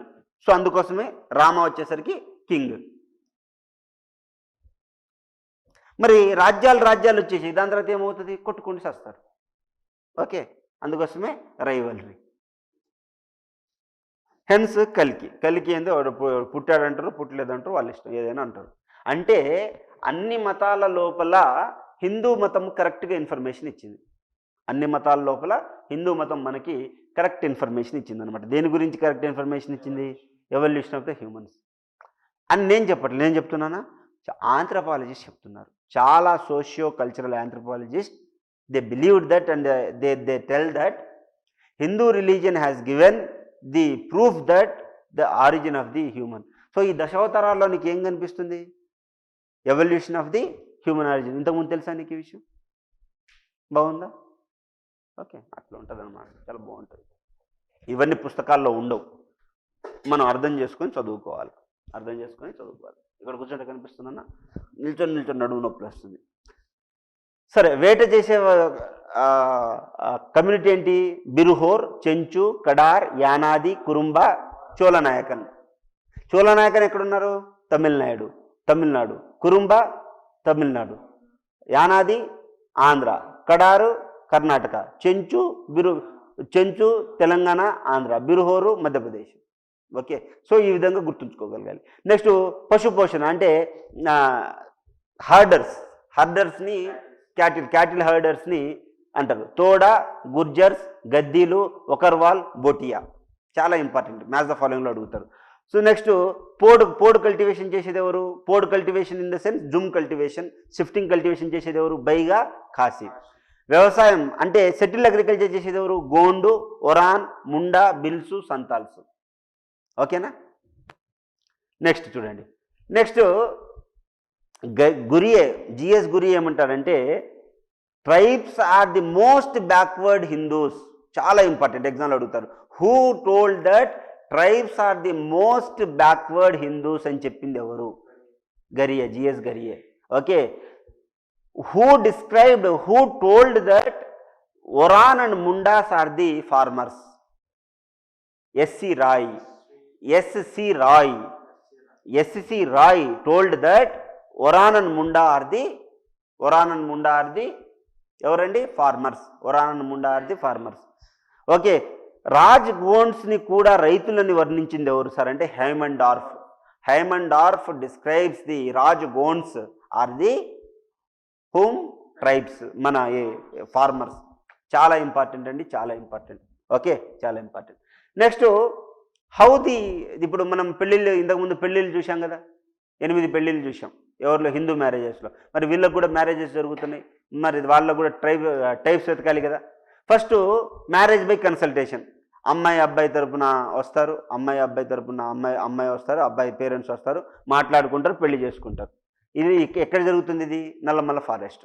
నల్లమల్ల ఫారెస్ట్లో చెంచులు they marry with the consensus, అంటే with the consultation of the parents. ఇప్పుడు మీకు కూడా పెళ్ళిళ్ళు అయినా అనుకోండి, మీ తరపున అమ్మ తరపున వాళ్ళు, నాన్న తరపున వెళ్ళి మా అమ్మాయి ఉంది, మీ అబ్బాయి ఉన్నాడు, విల్ మ్యారీ అని కన్సల్టేషన్. ఓకే, ఇలా ఎక్కడ ఎవరు చేసుకుంటున్నారు? నల్లమల్ల ఫారెస్ట్లో చెంచులు చేసుకుంటున్నారు. నెక్స్ట్ వినిమయ వివాహం, అంటే marriage by exchange. Marriage by exchange అంటే ఏం లేదు. ఇప్పుడు నేనున్నా, మాకు చెల్లి ఉంది. ఓకే, నువ్వు ఉన్నావు, నీకు చెల్లి ఉంది.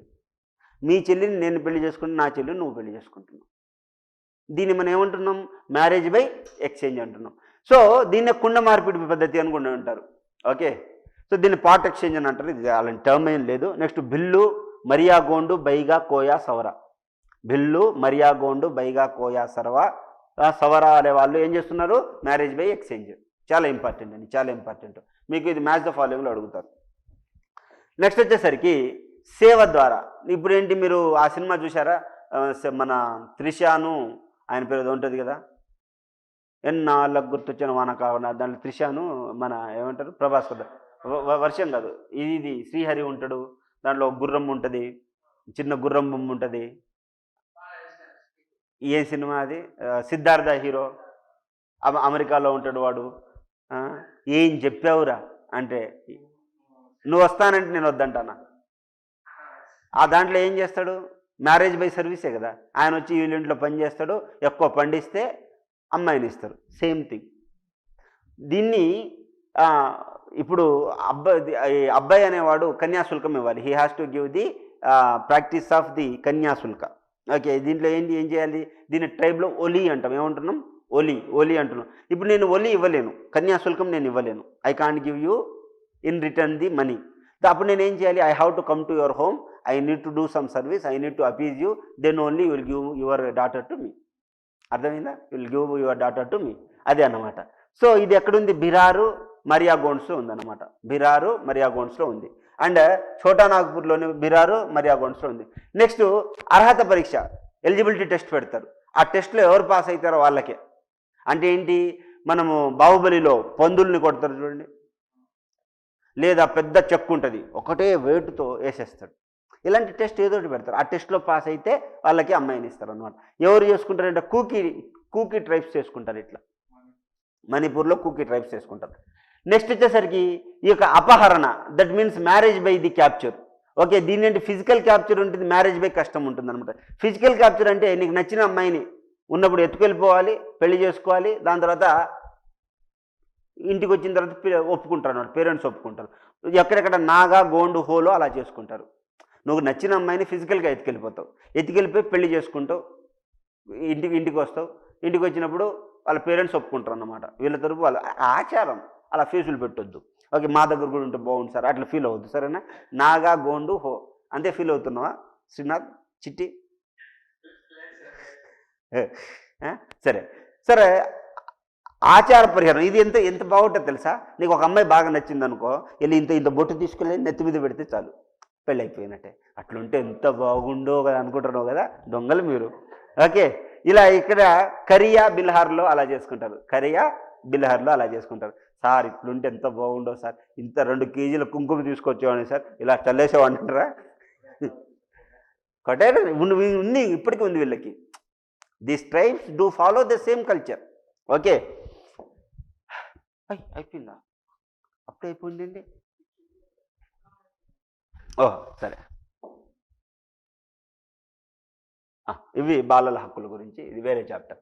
Okay, so with this we have completed tribe. Okay, next ఏం చేద్దాం? ఎథనిసిటీ చూద్దాం. ఎథనిసిటీ చూస్తే మనకి స్ట్రక్చర్ అంతా అయిపోతుంది.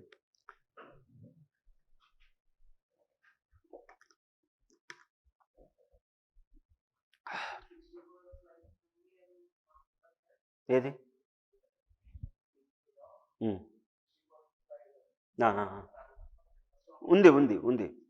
ఉంది, బట్ ఇది చైల్డ్ రైట్స్ గురించి ఉంటుంది. ఇది మనం చైల్డ్ రైట్స్ గురించి చూసామా?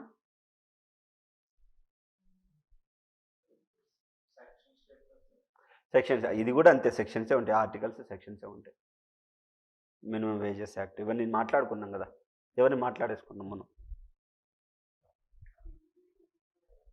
ఇంగ్లీష్లో చేసి పంపిస్తాను నీకు, నీ నెంబర్ నాకు మీరు షేర్ చేసుకున్న తర్వాత వీళ్ళకి కూడా పెడితే వీళ్ళు మన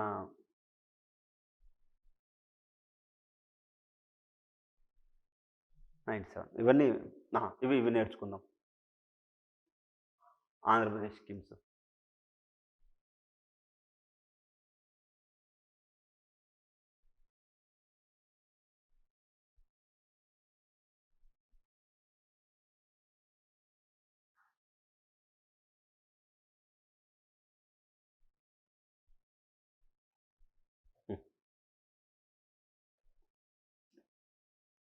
ఓకే, ఇప్పుడు మనం ఏం చూస్తున్నాం సార్ అంటే చిల్డ్రన్స్ వెల్ఫేర్ చూస్తున్నాం.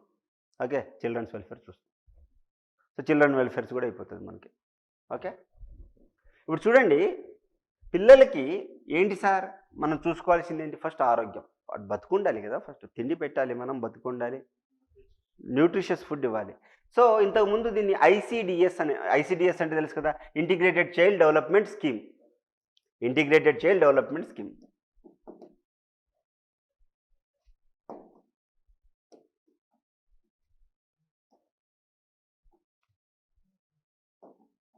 Integrated child development scheme. ఓకేనా, ఇది 1975లో వచ్చింది.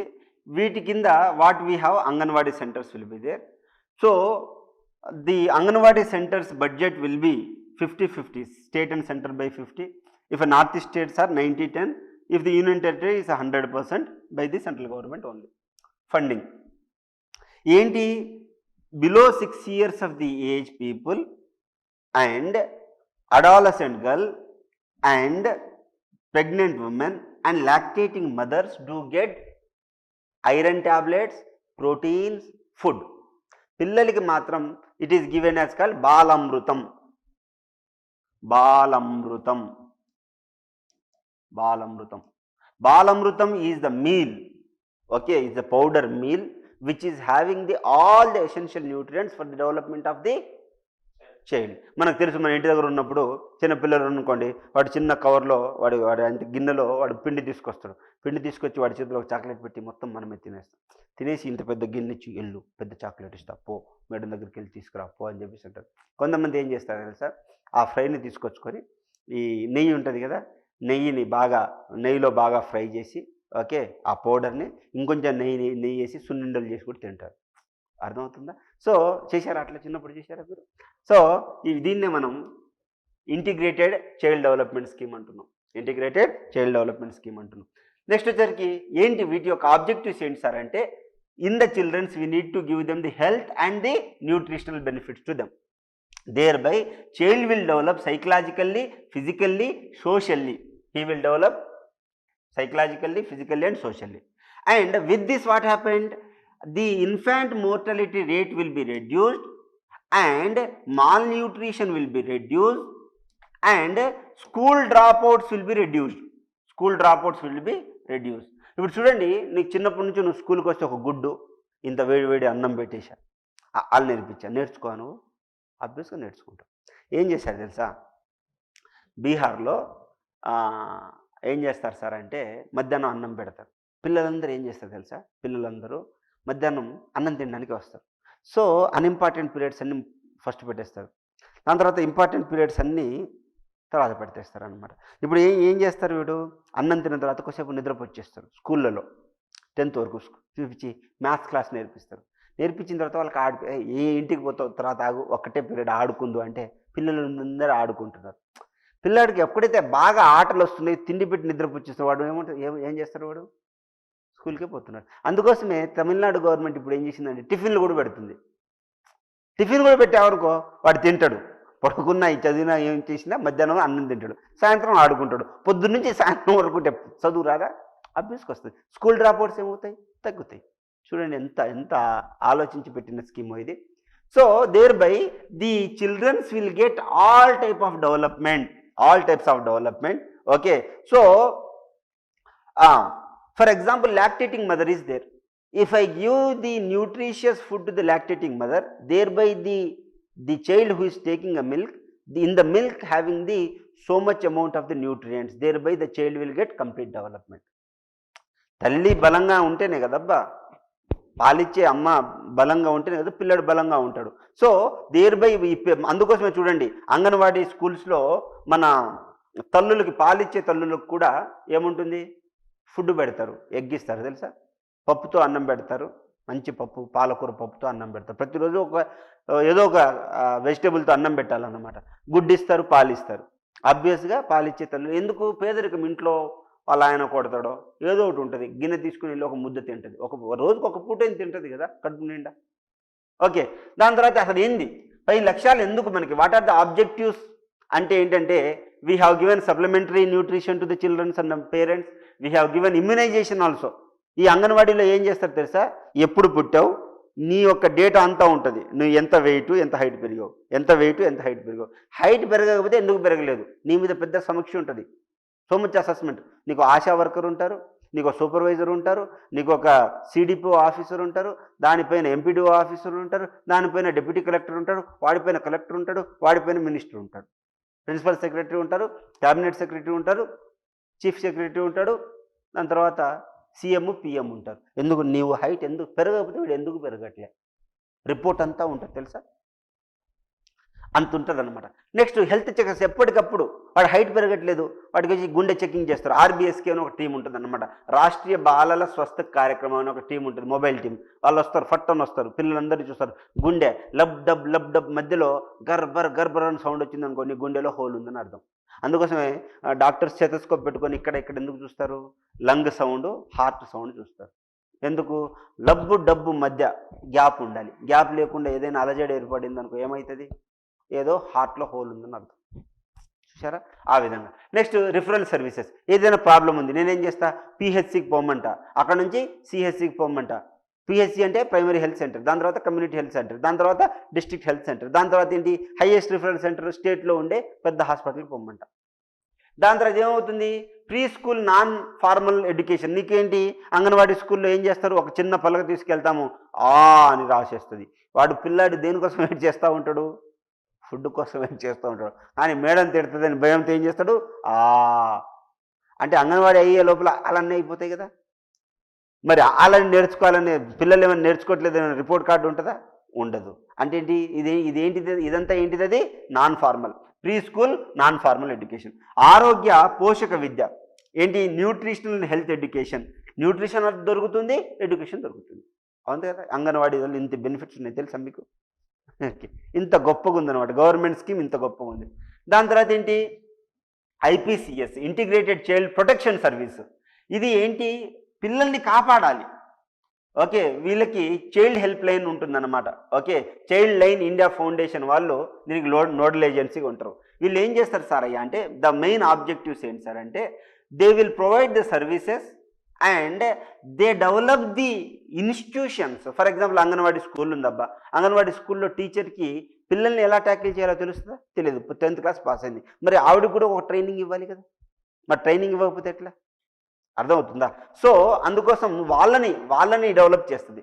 ఓకే, సో పిల్లల్ని for example the childrens database, they will maintain a database. Okay, and they will give the training to the families also. అమ్మా నాన్నలు ఎప్పుడు కొట్టుకున్నారు అనుకోండి, పిల్లలు సైకలాజికల్గా డిస్టర్బ్ అవుతారు, లైఫ్ లాంగ్ సైకలాజికల్గా డిస్టర్బ్ అవుతారు. మరి పేరెంట్స్ కూడా ఒక ట్రైనింగ్ కావాలి కదా. సో ఇదంతా ఎవరు ఇస్తున్నారు సార్ అంటే, ఇంటిగ్రేటెడ్ చైల్డ్ ప్రొటెక్షన్ సర్వీస్ వాళ్ళు ఇస్తున్నారు అనమాట. ఓకే, సో ఇదేం చేస్తుంది సార్ అంటే, గవర్నమెంట్కు నాన్ గవర్నమెంట్ ఆర్గనైజేషన్స్ ఏవైతే ఉన్నాయో, government and non governmental organisations ఏవైతే ఉన్నాయో, ఓకే, ఈ గవర్నమెంట్ నాన్ గవర్నమెంట్ ఆర్గనైజేషన్ అన్నిటికీ ట్రైనింగ్ ఇస్తుంది అనమాట. They will give training to them. Next వచ్చేసరికి అంగన్వాడీ సర్వీసెస్ గురించి మీకు తెలుసు. They will protect the lactating mother and the childrens. Okay, what are the main objectives, to reduce the hunger, to reduce the malnutrition. Okay, and everything is linked with Aadhaar, and this is the complete, Anganwadis are completely run by whom, central government, and they will be having, it is under the national crèche scheme. crèche అంటే ఏంటంటే పాలు ఇవ్వడానికి తగునైనటువంటి ఒక గది. అందుకోసం ఇప్పుడు bus స్టాండ్లో చూడండి, పాలు ఇవ్వడానికి ఒక గది ఉంటుంది అన్నమాట. ఓకే, ఆ విధంగా ఫెసిలిటీస్ ప్రొవైడ్ చేస్తున్నాం. దాని తర్వాత నేషనల్ క్రెచ్ మిషన్ అంటే ఏంటి? దీన్ని ఆవాస అని అంటున్నాం అనమాట. ఇదేంటి సార్ అంటే central government 60%, NGOs okay state government 30%, 10% NGO డబ్బులు పెట్టుకొని ఈ యొక్క క్రెచ్ సంరక్షణాలయం అంటే పాలు ఇవ్వడానికి నీకు లేదా పిల్లల్ని కాపాడడానికి ఓకే డే కేర్ హోమ్ ఉంటాయి కదా, డే కేర్ హోమ్. చిన్నపిల్లలు ఇప్పుడు ఇద్దరు పేరెంట్స్ వర్కింగ్ అనుకో, చిన్నపిల్లల్ని ఎవరో చూసుకోవాలి కదా, డే కేర్ హోమ్లో పడేస్తారు. దీన్ని మనం క్రెచ్ అని అంటాం అనమాట. ఓకే సో వీళ్ళతో పాటు పౌష్టిక ఆహారం అంటే ఏంటి? మనకి న్యూట్రిషనల్ ఫుడ్ ఇస్తున్నారు ఓకే, అండ్ ఎమర్జెన్సీ మెడిసిన్ ఇస్తారు, అండ్ ప్రీ స్కూల్ ట్రైనింగ్ ఇస్తారు ఓకే, అండ్ ఇమ్యునైజేషన్ కూడా చేస్తారు ఈ స్కీమ్ కింద అనమాట, నేషనల్ క్రెచ్ మిషన్. దాని తర్వాత నేషనల్ పోషణ్ అంటాం అనమాట, జాతీయ పోషణ కార్యక్రమం ఓకే, పోషణ్ స్కీమ్, పోషణ్ అభియాన్ అంటాం అనమాట. ఇదేంటి? 8th March 2018 ఎప్పుడు ఇంటర్నేషనల్ ఉమెన్ డే నాడు రాజస్థాన్లో ఎస్టాబ్లిష్ చేశారు. అంటే ఏంటి? 18 to 49 years మధ్యలో ఉన్నటువంటి మదర్ ఎవరైతే ఉన్నారో ఓకే, వారిని what we use to check their weight, their height okay, and their anaemic condition అంటే ఏంటి? వాళ్ళకి ఏమైనా రోగాలు ఉన్నాయా? ఫర్ ఎగ్జాంపుల్ రోగాలు ఉంటే వాటిని మరి అప్పటికప్పుడు రెక్టిఫై చేస్తాం. ఇప్పుడు చూడండి, మనం gender gap index, gender inequality index చదివామనుకోండి, if you study the gender inequality index they will study the IMR, MMR. ఈ యొక్క ఐఎంఆర్, ఎంఎంఆర్ బట్టి మనకి జెండర్ ఇన్ఈక్వాలిటీ ఇండెక్స్ ఇస్తుంది. ఈ జెండర్ ఇన్ఈక్వాలిటీ ఇండెక్స్ని ఎవరు ఇస్తున్నారు? యుఎన్డిపి ఇస్తుంది అన్నమాట. ఈ యుఎన్డిపి జిఐఐ ఇస్తుంది, ఐఎంఆర్, ఎంఎంఆర్ ఇస్తుంది అన్నమాట. అర్థమవుతుందా ఏం మాట్లాడుతున్నాను నేను? సో ఈ విధంగా మరి ఆ రేట్ని మనం పెంచుకోవాలి కదా. వర్స్ట్లో ఉంటే బాగోదు కదండి, బాగుంటుందా? సో మరి దానికోసం మనం ఏం చేయాలి? పోషణ్ అభియాన్ తీసుకొచ్చాం. చిట్టి అర్థమవుతుందా? Are you there with me? నిద్రపోతున్నావు దొంగ నువ్వు, వింటున్నావా? Very good. మిషన్ ఇంద్రధనుష్ లో మనకి 7 రకాల రోగాలు ఉంటాయి. డిప్తీరియా, కోరింత దగ్గు, ధనుర్వాతం, హెపటైటిస్, మీజిల్స్, పోలియో ఉంటుంది, అండ్ డిప్తీరియా కూడా ఉంటుంది. సరే, డిప్తీరియా, ఊఫింగ్ కాఫ్, ధనుర్వాతం ఏమంటారు? ఒక్క నిమిషం. Hepatitis, measles, polio okay. ధనుర్వాతాన్ని ఇది అంటారబ్బా, ధనుర్వాతాన్ని చెప్తాగండి. డిప్తీరియా, ఊఫింగ్ కాఫ్, టెటానస్ని ధనుర్వాతం అంటాం అనమాట, టెటానస్ ఓకే. సో ఇంకొక డిసీజ్ ఏదో ఉంది. ఈ యొక్క 7 డిసీజెస్ కలిపితే మనము మిషన్ ఇంద్రధనుష్ కింద వీళ్ళకి ఈ యొక్క ఇంజెక్షన్స్ ఈ 3 ఇస్తాం అన్నమాట. ఓకే, డిపిటీ వ్యాక్సిన్ ఒకటి ఇస్తారు, టెటానస్ వ్యాక్సిన్ ఇస్తారు, మీజిల్స్ వ్యాక్సిన్ ఇస్తారు, పోలియో వ్యాక్సిన్ ఇస్తారనమాట. ఇవన్నీ ఇస్తే దీన్ని మనం మిషన్ ఇంద్రధనుష్ కింద అంటున్నాం అనమాట. ఓకే, ఏమని గుర్తుంచుకుంటారు? కోడి ఏమైనా ఉందా? పోదా మీ పోదా పో, ఏదో ఒక కోడ్ గుర్తుంచుకోవడానికి ప్రయత్నం చేయండి. ఓకే,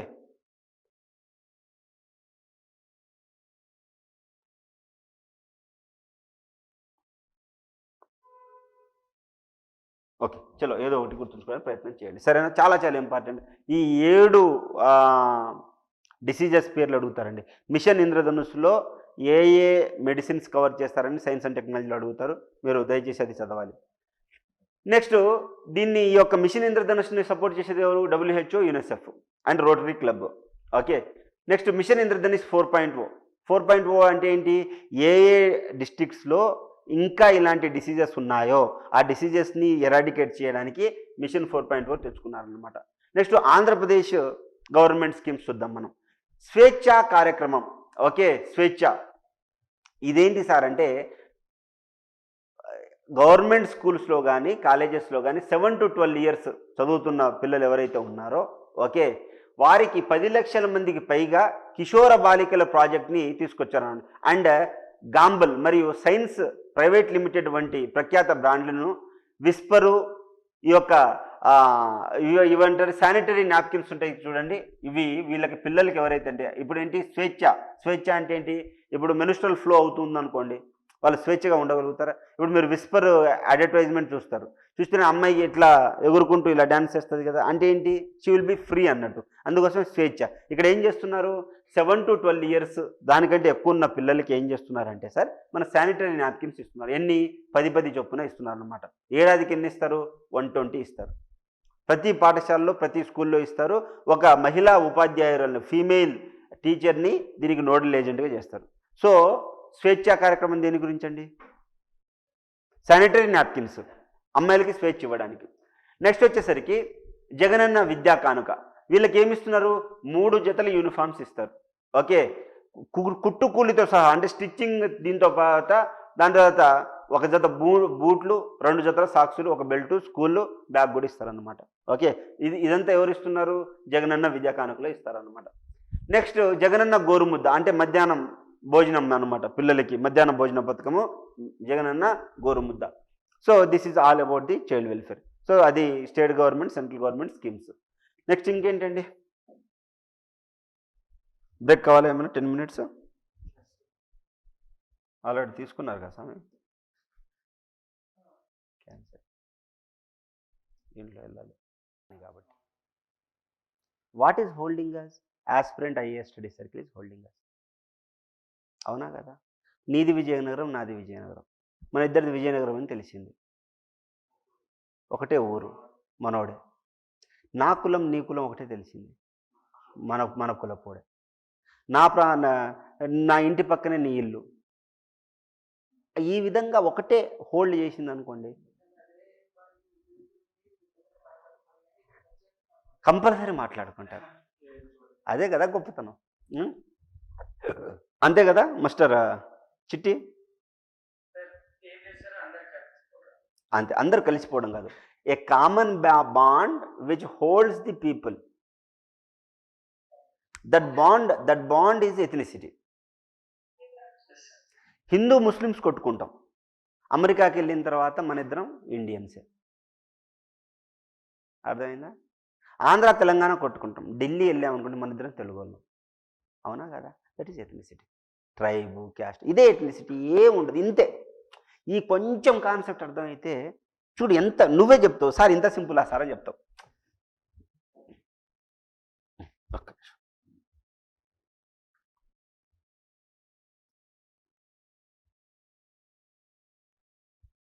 చూడు, ఎథనిసిటీ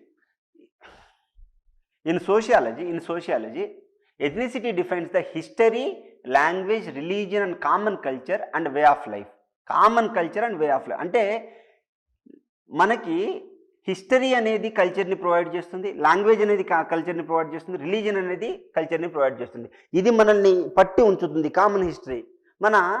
మరి వెస్ట్ బెంగాలోడు మనం ఎందుకు కొట్టుకోవట్లేదు? Because we have common history. ఎందుకు? We have common enemy. Who is the common enemy to us? Britisher is the common enemy. ఓకేనా? పాకిస్తాన్ వాడు ఎందుకు అటాచ్ అవ్వలేకపోయాడు? Because he doesn't have a history at all. వాడికి ఏమైనా హిస్టరీ ఉందా? లేదు. ఏదో బై ప్రోడక్ట్లో వాడికి కంట్రీ వచ్చిందంటే, ఆఫర్లో వచ్చినట్టు బై ప్రోడక్ట్లో కంట్రీ వచ్చింది. Derived from the ethno, the term was originally use to refer as a primitive ట్రైబ్స్ని ఎథనిక్ గ్రూప్స్ అంటాం. ఓకే, ఎథ్నో అంటే ఏంటంటే ప్రిమిటివ్ ట్రైబ్స్ని ఎథనిక్ అంటున్నాం. Ethnicity is the internal relations of the ethnic group. ఒక ట్రైబ్కి మధ్య ఒక ఇంటర్నల్ రిలేషన్ ఉంటుంది.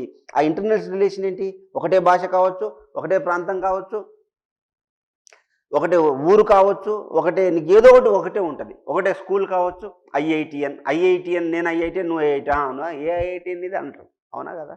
సో ఒక common relation, the internal relations of the ethnic group. దీన్ని మనం ఏమంటున్నాం సార్? ఎథనిసిటీ అంటున్నాం. ఏమంటున్నాం అంటే ఎథనిసిటీ అంటున్నాం. సో డేవిడ్ జి మండెల్బామ్ ఏమంటున్నాడు ఎథనిసిటీ గురించి? ఏం చెప్తున్నాడంటే, David G Mandelbaum, kinship is the tribe not only a principle of social organisation but also the principle of the inheritance of the property, division of the labour, distribution of power and privileges. అంటే ఏంటి? ఈ kinship ఎక్కువ, ఈ ethnicity ఎక్కడ మాట్లాడతాం మనం? ట్రైబ్స్లో మాట్లాడతాం. We discuss in the tribes. ఈ యొక్క ఎథనిసిటీ ఏం చెప్తుంది? సోషల్ రిలేషన్ ఒకటే కాదు, ఎథనిక్ గ్రూప్స్లో నీ యొక్క ప్రాపర్టీ అనేది ఇన్హెరిటెన్స్కి వెళ్తుంది. ఇప్పుడు ఫర్ ఎగ్జాంపుల్, నువ్వు నేను అన్న తమ్ముళ్ళం, నువ్వు 100 కోట్లు సంపాదించావు, నీకు పిల్లలు పుట్టలే, మీ మిస్సెస్ చచ్చిపోయింది, వాళ్ళ తరపున వాళ్ళు ఎవ్వరు లేరు, నువ్వు చచ్చిపోయావు, నీ ఆస్తి ఎవరికి వస్తుంది? నా పిల్లలకి వస్తుంది. అవునా కదా? మరి అది కూడా ఎథనిసిటీయే కదా. అదే అంటున్నాడు అనమాట. ఇదే అంటున్నాడు. ఏమంటున్నాడు? Kinship is the tribe not only the principal social organisation, ఒక సమాజం ఏర్పడడానికే కాదు, but a principal inheritance of property. ఈ కిన్స్ లోపల బంధువుల్లో and division of the labour. అన్న పొలానికి వెళ్తే నేను స్కూల్కి వెళ్ళాలి, నేను స్కూల్కి వెళ్తే నేను పొలానికి వెళ్తే అన్న స్కూల్కి వెళ్ళాలి, ఒకరోజు నువ్వు ఒకరోజు నేను, ఇలా division of the labour and distribution of the power and privileges. అంతే కదా. మరి మన ఇంట్లో అన్నయ్య ఉన్నాడు అనుకోండి, ఎంత గౌరవంగా ఉంటాం మనం. ఓకేనా? చిన్నతనంలో కొట్టుకున్నాక సరే కొంత ఏజ్ వచ్చిన తర్వాత అన్న అంటే అన్ననే. సో ఇదంతా ఎవరు ఇస్తున్నారు? ఎథనిక్ పీపుల్ ఇస్తున్నారు. Tribal societies are small in size. Okay, ఇదంతా ట్రైబల్స్ గురించి అన్నమాట. ఇదంతా ట్రైబల్స్ గురించి. అంటే మండేల్బామ్ ఏమంటున్నాడంటే ఎథనిసిటీ గురించి, ఈ ఎథనిసిటీ అనేది ట్రైబ్స్లో ఎక్కువ కనిపిస్తుంది, ట్రైబ్స్లో ఎక్కువ కనిపిస్తుంది. ఎవరైతే ప్రిమిటివ్ ట్రైబ్స్ ఉన్నారో వాళ్ళని మనం ఎథనిక్ గ్రూప్స్ అంటున్నాం అంటున్నాడు. Mandelbaum is saying that, what do you mean by ethnicity? Ethnicity means ethnic people are the study of the, okay, primitive tribes, their relation, the study, the characteristics of their relation is called, what is ethnic. ఇప్పుడు ఏమంటున్నాడంటే ఇక్కడ primitive ట్రైబ్స్ని మన దాన్ని పోలిస్తున్నాడు. Primitive ట్రైబ్స్లో నేను ఇక్కడ ఒక ముక్కు పొడుగ పెట్టుకున్నా, నువ్వు ముక్కు పొడుగ పెట్టుకున్నావు, మనది ఒక కులం. నేను ఇక్కడ ఒక పెద్ద ట్యాటూ వేసుకున్నా, నువ్వు కూడా ఒక ట్యాటూ వేసుకున్నావు, నీదో కులం. నాకు ముక్కు పొడుకుంది, ట్యాటూ లేదు, నేను నిన్ను చంపేస్తాను. ఎందుకు? నువ్వు వేరే కులం, నాది వేరే తెగ. అంతే కదా. ఇప్పుడు నాకు ఇక్కడ ముక్కు పొడుకుంది, ఇక్కడ ట్యాటూ ఉంది, అది చూడంగానే మనోడేరా, మన కులపోడేరా. సో ఈ బాండింగ్ అనేది ట్రైబ్స్లో ఉండింది, ఈ రోజు కూడా మనలో ఉంది అంటున్నాడు. ఎవరు? మండేల్బామ్. అర్థమైందా? మండేల్బామ్ ఈ విధంగా అంటున్నాడు అనమాట. ఓకే, ఇది ఒక సోషల్ రిలేషన్షిప్ని చూపిస్తుంది, dependence on the unique world view. ఇది మనం తెలుసుకున్నట్లయితే, ఇప్పుడు చూడండి, మీరు ఏదైనా గమనించారా? నేను ఫర్ ఎగ్జాంపుల్ ఇదనుకో, ముస్లిం అనుకో, నువ్వు ముస్లిం అనుకో, ఫర్ ఎగ్జాంపుల్ నా పేరు ఖాన్, నీ పేరు కూడా ఖాన్ ఉందనుకో, నువ్వు ఆటోమేటిక్గా క్లాస్ అయిపోగానే సార్ కైసే హో, మేబీ ఖాన్ హూ అంటే ఏంటి? ఎందుకు వచ్చావు నువ్వు నా దగ్గరికి? ఎందుకు వచ్చావు అంటే, రేపు పొద్దున ఎవరైనా కొట్టినా తిట్టినా మన కులపోడు, మన మతస్థుడు, సో మనల్ని కాపాడుతాడు. మీరు ఇది గమనించండి. నాకు ఆవలింత వచ్చిందనుకో అన్నా అనుకో, నువ్వు కూడా ఒక ఆవలింత ఇస్తావు. ఎందుకు తెలుసా? ఇది మనం చింపాంజీస్ నుంచి ఉంది.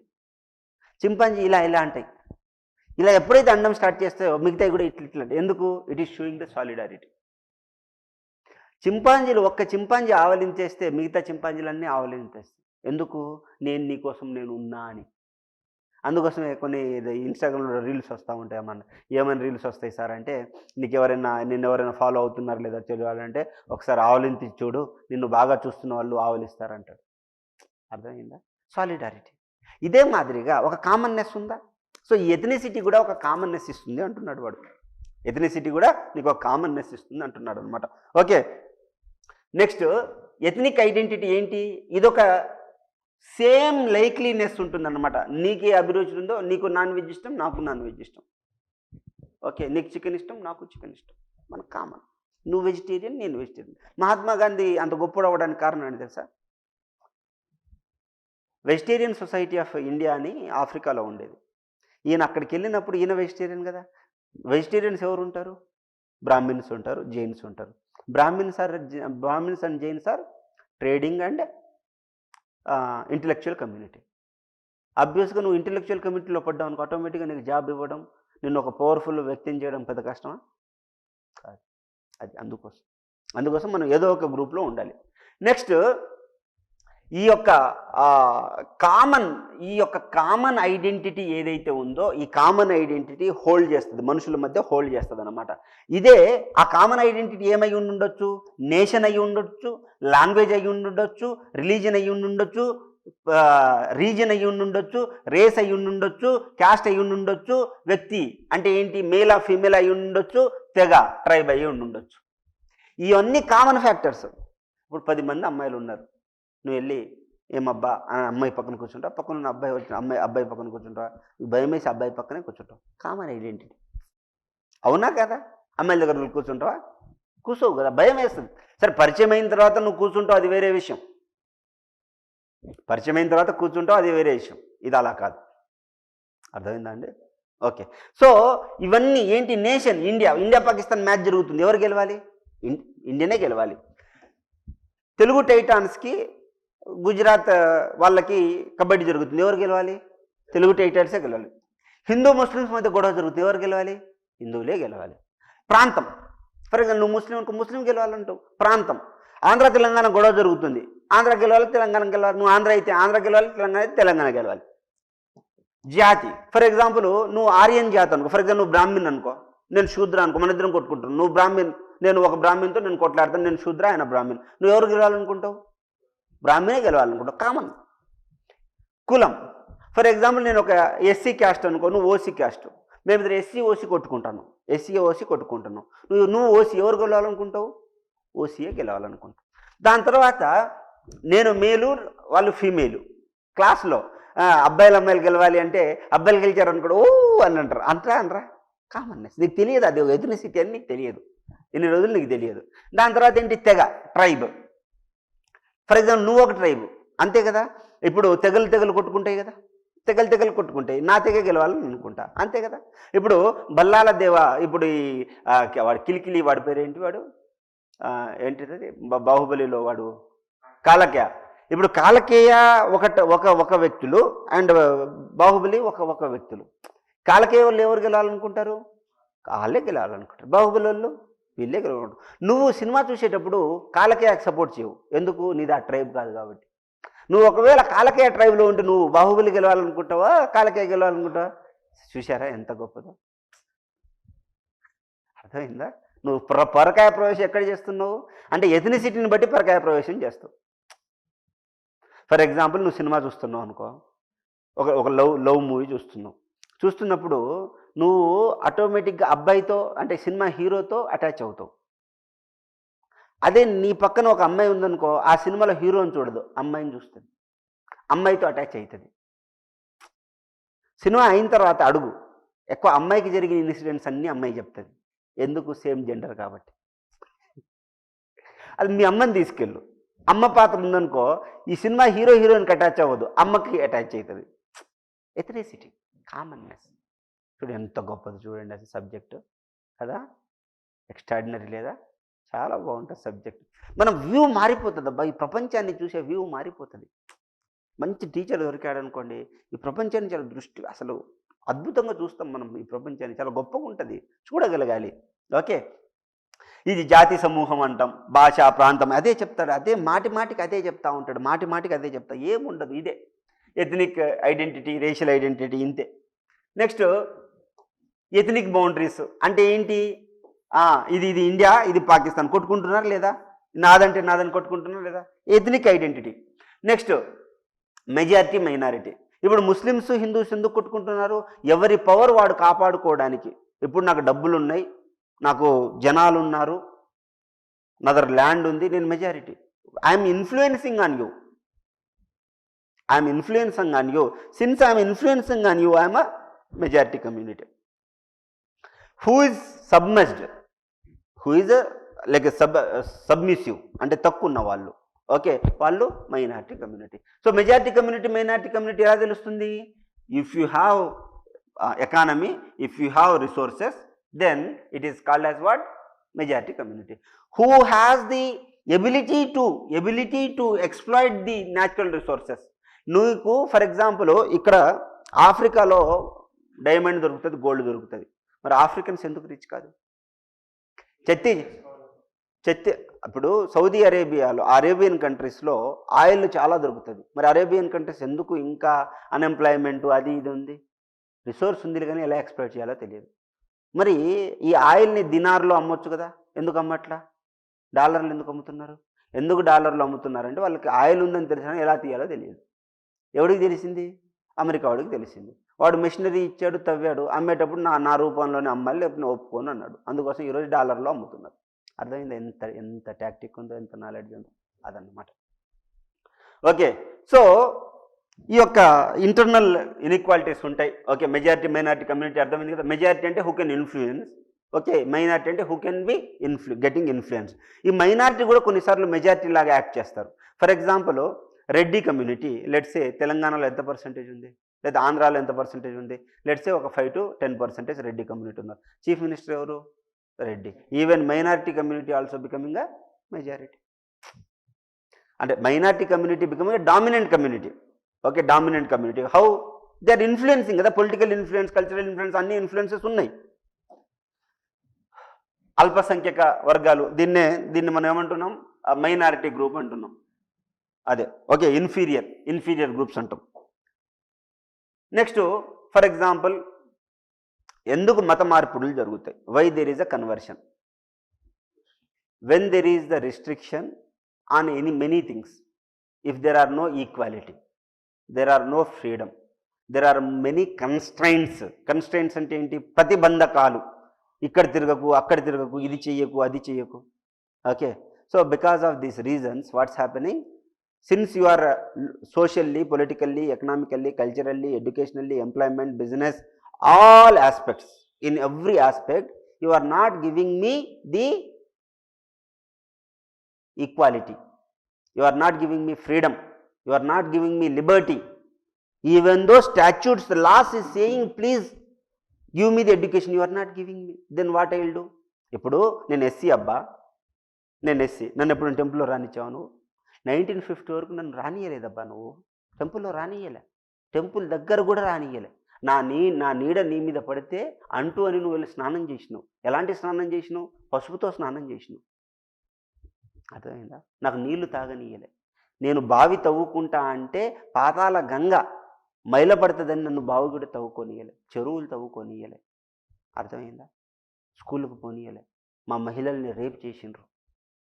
నేను దేవుడి విగ్రహాన్ని ముట్టుకోవాలనుకుంటే నన్ను చంపేసినావు నువ్వు. అలాంటి టైంలో నాకు విద్యను ఇయ్యలే, వైద్యం ఇవ్వలే, చిన్నపిల్లలు చచ్చిపోతుంటే అలా చూస్తూ ఉన్నావు. నాకు తినడానికి లేక నేను చనిపోయిన ఒక ఆవును లేకపోతే ఒక గేదెని నేను తింటే నువ్వు నన్ను అంటరాని వాళ్ళలా చూసావు. మరి నేను హిందూయిజంలో ఉండాలి? అప్పుడు క్రిస్టియానిటీ వచ్చింది. క్రిస్టియానిటీ వచ్చి మన దేవుడు, ఓకే, జీసస్ నా దేవుడు అని చెప్పావు. నువ్వు స్నానం చేసి ముట్టుకోవచ్చు, స్నానం చేయకుండా ముట్టుకో, నువ్వు ఏ యానిమల్నైనా తిను, నాకు బాధ లేదు, దేవుడు దేవుడే, ప్రేమించే దేవుడు అని చెప్పడం స్టార్ట్ చేసావు. దేవుడి పేరు మీద స్కూల్ పెట్టావు, దేవుడి పేరు మీద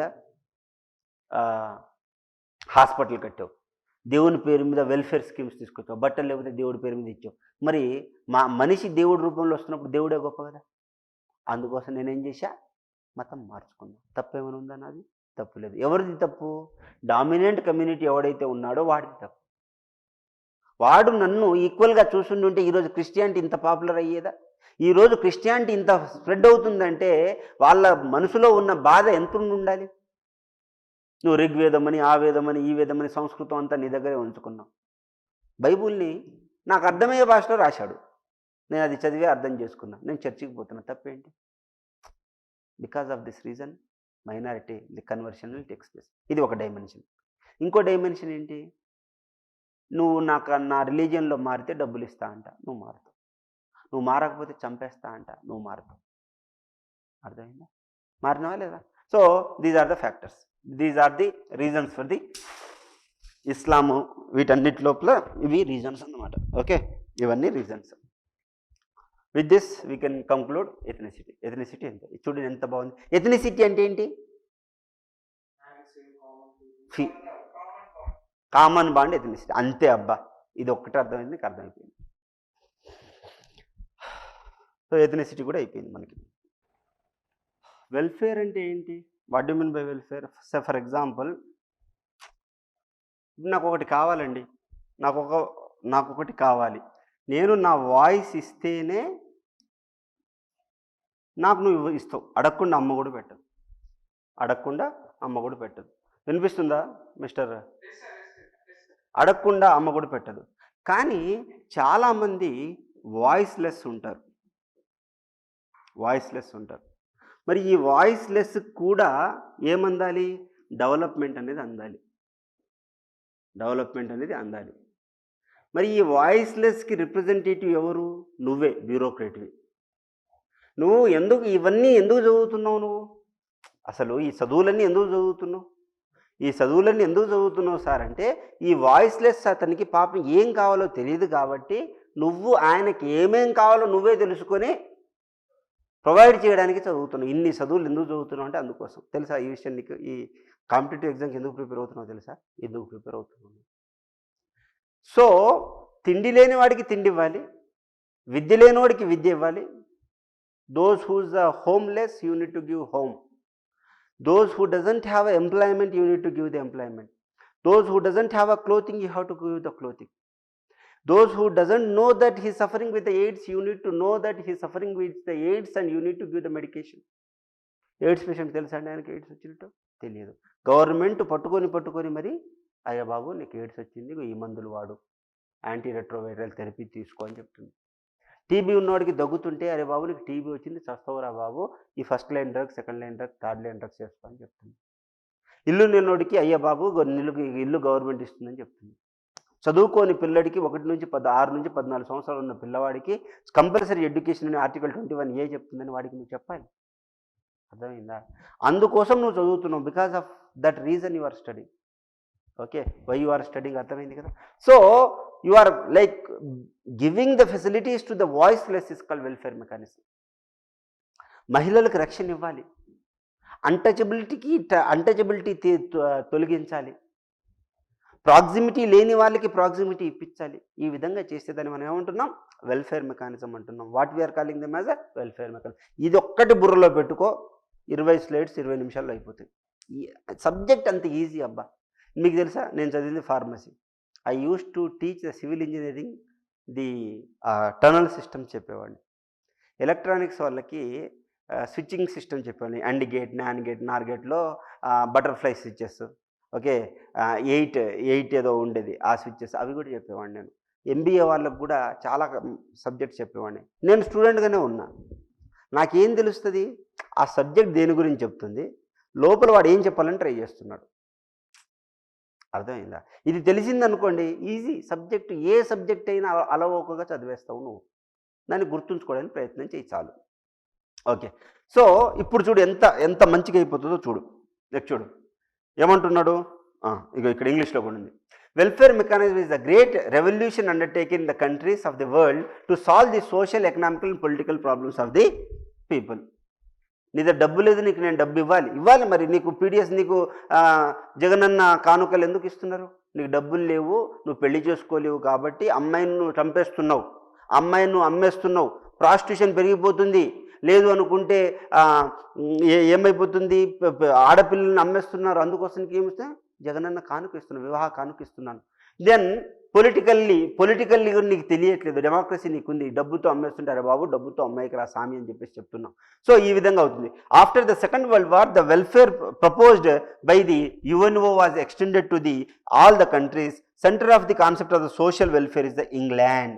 అంటే సెకండ్ వరల్డ్ వార్ తర్వాత మనకి ఈ యొక్క వెల్ఫేర్ మెకానిజం ఎక్కడ ఉండింది? కేవలం ఇంగ్లాండ్లో ఉండింది. ఆ ఇంగ్లాండ్లో ఉన్నది కాస్త after second world war it's been transferred to the many country. చూడండి, బలహీన విభాగాలు ఎవరైతే వారి హక్కుల కోసం కూడా పోరాటం చేయలేరో, అలాంటి పరిస్థితుల్లో ఉంటారో వారిని బలహీన వర్గాలు అంటారు. వీరి అభ్యున్నతిని ప్రభుత్వం చేతిలో ఉండును. That means what? The weaker sections are categorised. Those who are unable to fight for their own right are called as a weaker section. Weaker section and marginalise section అంటే ఏంటి? They don't like, even though they are suffering, they can't give their voice to the government. Hence what you need to do, their development will need to be taken by in the hands of the government. In the hands of the government.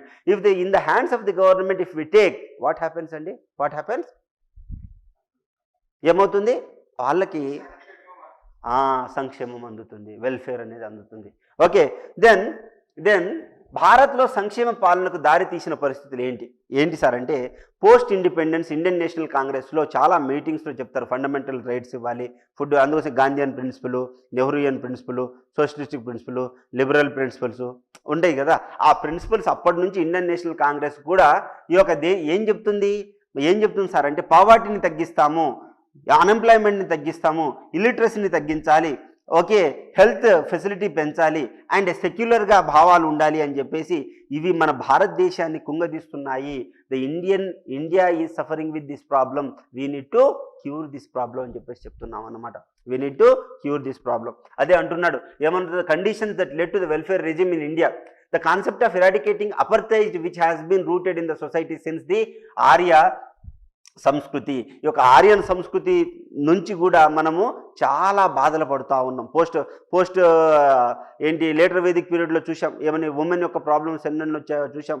Magadha సిస్టంలో కావచ్చు, లేదా హర్షవర్ధన సిస్టంలో కావచ్చు, okay, చతుర్వర్ణ system వచ్చిన తర్వాత SC ఎస్టీలు ఎంత బాధపడ్డారో చూసాం. సో అందుకోసం మనం ఏమనుకున్నాం, పోస్ట్ ఇండిపెండెన్స్ తర్వాత ఇండియన్ నేషనల్ కాంగ్రెస్ వచ్చిన తర్వాత they want to implement the directive principles formulated on socialistic ideology. Socialistic ideology ఏంటి? They want to eradicate the poverty, they want to eradicate the unemployment, they want to eradicate the illiteracy, they want to eradicate the ill health of the people. Thereby the country want to eliminate the all the social problems in the country. Because of that reason what we brought welfare mechanism. మనం welfare mechanism తీసుకొచ్చాము. Okay, next in the 1970s Indira Gandhi brought many massive populist schemes అండి. ఖానా, మకాన్, కపడా, ఈ 3 నినాదంతో ఇందిరాగాంధీ వచ్చింది. ఇందిరాగాంధీ ఈ రోజుకి ఎందుకు ఊర్లలో ముసలవని అడిగిన ఎవరికి ఓటేస్తామంటే ఇందిరాగాంధీ ఓట వేస్తా అంటది. ఎందుకు తెలుసా? తిండి లేని వాళ్ళకి తిండి ఇచ్చింది, బట్టలు లేని వాళ్ళకి బట్టలు ఇచ్చింది, ఉండడానికి ఇల్లు కట్టించింది. అందుకోసం చూడండి, మన ఇండియా మొత్తంలో అట్లీస్ట్ ఆంధ్ర తెలంగాణలో ఇంద్రమ్మ గృహాలు చాలా ఉంటాయి. ప్రతి ఒక్క ఇల్లు లేని వాళ్ళకి అందరికి ఇంద్రమ్మ గృహాలు ఉంటాయి. 2 గదులు ఉంటాయి, ఒక గది కిచెన్, ఒక గది ఇల్లు. అందరి ఇల్లు అలానే ఉంటాయి, ఇంద్రమ్మ గృహమే ఉంటుంది. అర్థమవుతుందా? అందుకోసమే ఇంద్రమ్మని దేవతలా పూజిస్తారనమాట. ఇవన్నీ ఈ యొక్క సంక్షేమ పథకాలను ఏమంటారు తెలుసా? ఇందిరమ్మ కళలు అంటారు, the dreams of the Indira అని. అర్థమైందా? ఈ సంక్షేమ పథకాలు ఏంటి? Indira. So Indira Gandhi undertook the massive populist schemes, perfect vote bank politics for the development of the program that take place as a result of the efforts of the human resource in the country for the economic and social mobility of the minority women and children. అంటే ఈ minority women and children కోసం కూడా పాటుపడ్డారు. Okay, అర్థమైంది ఎంత గొప్పగా ఉందో? అర్థమవుతుందా? Interesting ఉందా subject? Okay, so what we bought చూడండి, ఇందిరాగాంధీ టైం నుంచి ఏమేమి వచ్చింది? ఎడ్యుకేషన్ డిపార్ట్మెంట్ వచ్చింది, ministry of social welfare and empowerment వచ్చింది, మినిస్ట్రీ ఆఫ్ ట్రైబల్ వెల్ఫేర్ వచ్చింది, ministry of women and child development వచ్చింది, మినిస్ట్రీ ఆఫ్ మైనారిటీ అఫేర్స్ వచ్చింది, national commission for the women వచ్చింది, మైనారిటీ కమిషన్ వచ్చింది, నేషనల్ హ్యూమన్ రైట్స్ కమిషన్ వచ్చింది, national SC commission వచ్చింది, ST commission వచ్చింది, national commission for the protection of the child right అని వచ్చింది. ఇవన్నీ వచ్చినాయి. అంటే ఇవన్నీ ఏంటి? వాయిస్ లెస్కి వాయిస్ ఇచ్చింది. నువ్వు చెప్పు, దీంట్లో ఎడ్యుకేషన్ డిపార్ట్మెంట్ ఎందుకు వచ్చింది? డబ్బులు ఉన్నోడికి ఎలాగో ఉంది, కానీ అందరికీ విద్య అందాలి. Minority of social welfare and empowerment ఏం చేస్తుంది? మైనారిటీ అంటే వీరికి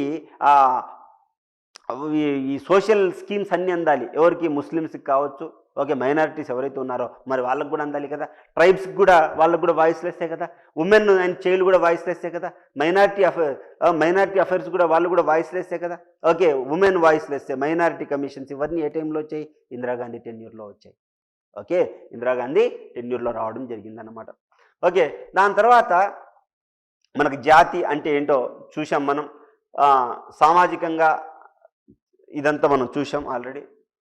ఓకే, ఎథనిసిటీ ఇంతే, వెల్ఫేర్ మెకానిజం ఇంతే. ఇదే వెల్ఫేర్ మెకానిజం. అంటే వెల్ఫేర్ మెకానిజం ఎందుకు చదువుతున్నామో చూసాం అంతే, అది ఒకటే చదువుతాం అనమాట. ఓకే, నెక్స్ట్ వచ్చేసరికి అర్థమైంది కదా అసలు.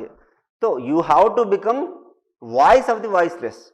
Why are you preparing for the competitive exams? Because you want to become voice of the voiceless.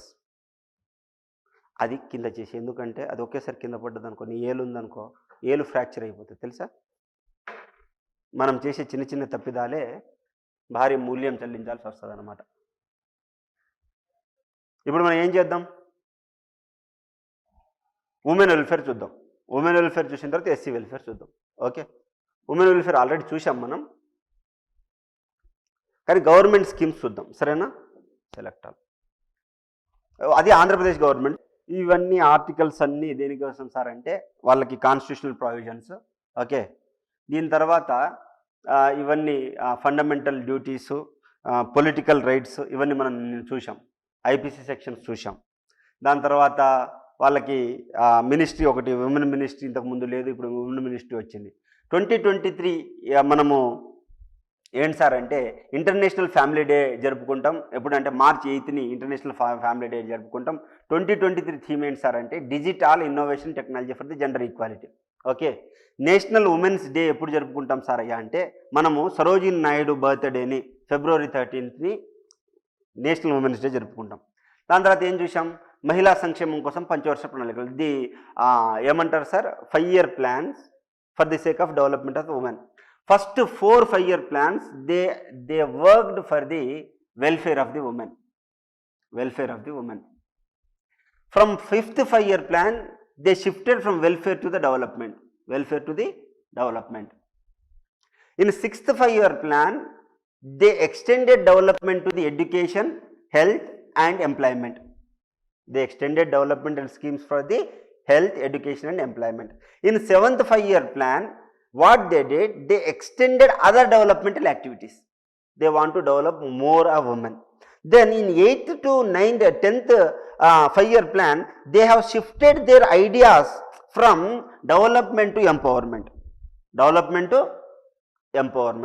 Once they tried developing the development to the empowerment, from the 9th to 12th 5-year plan, they started what? Gender budgeting and gender justice.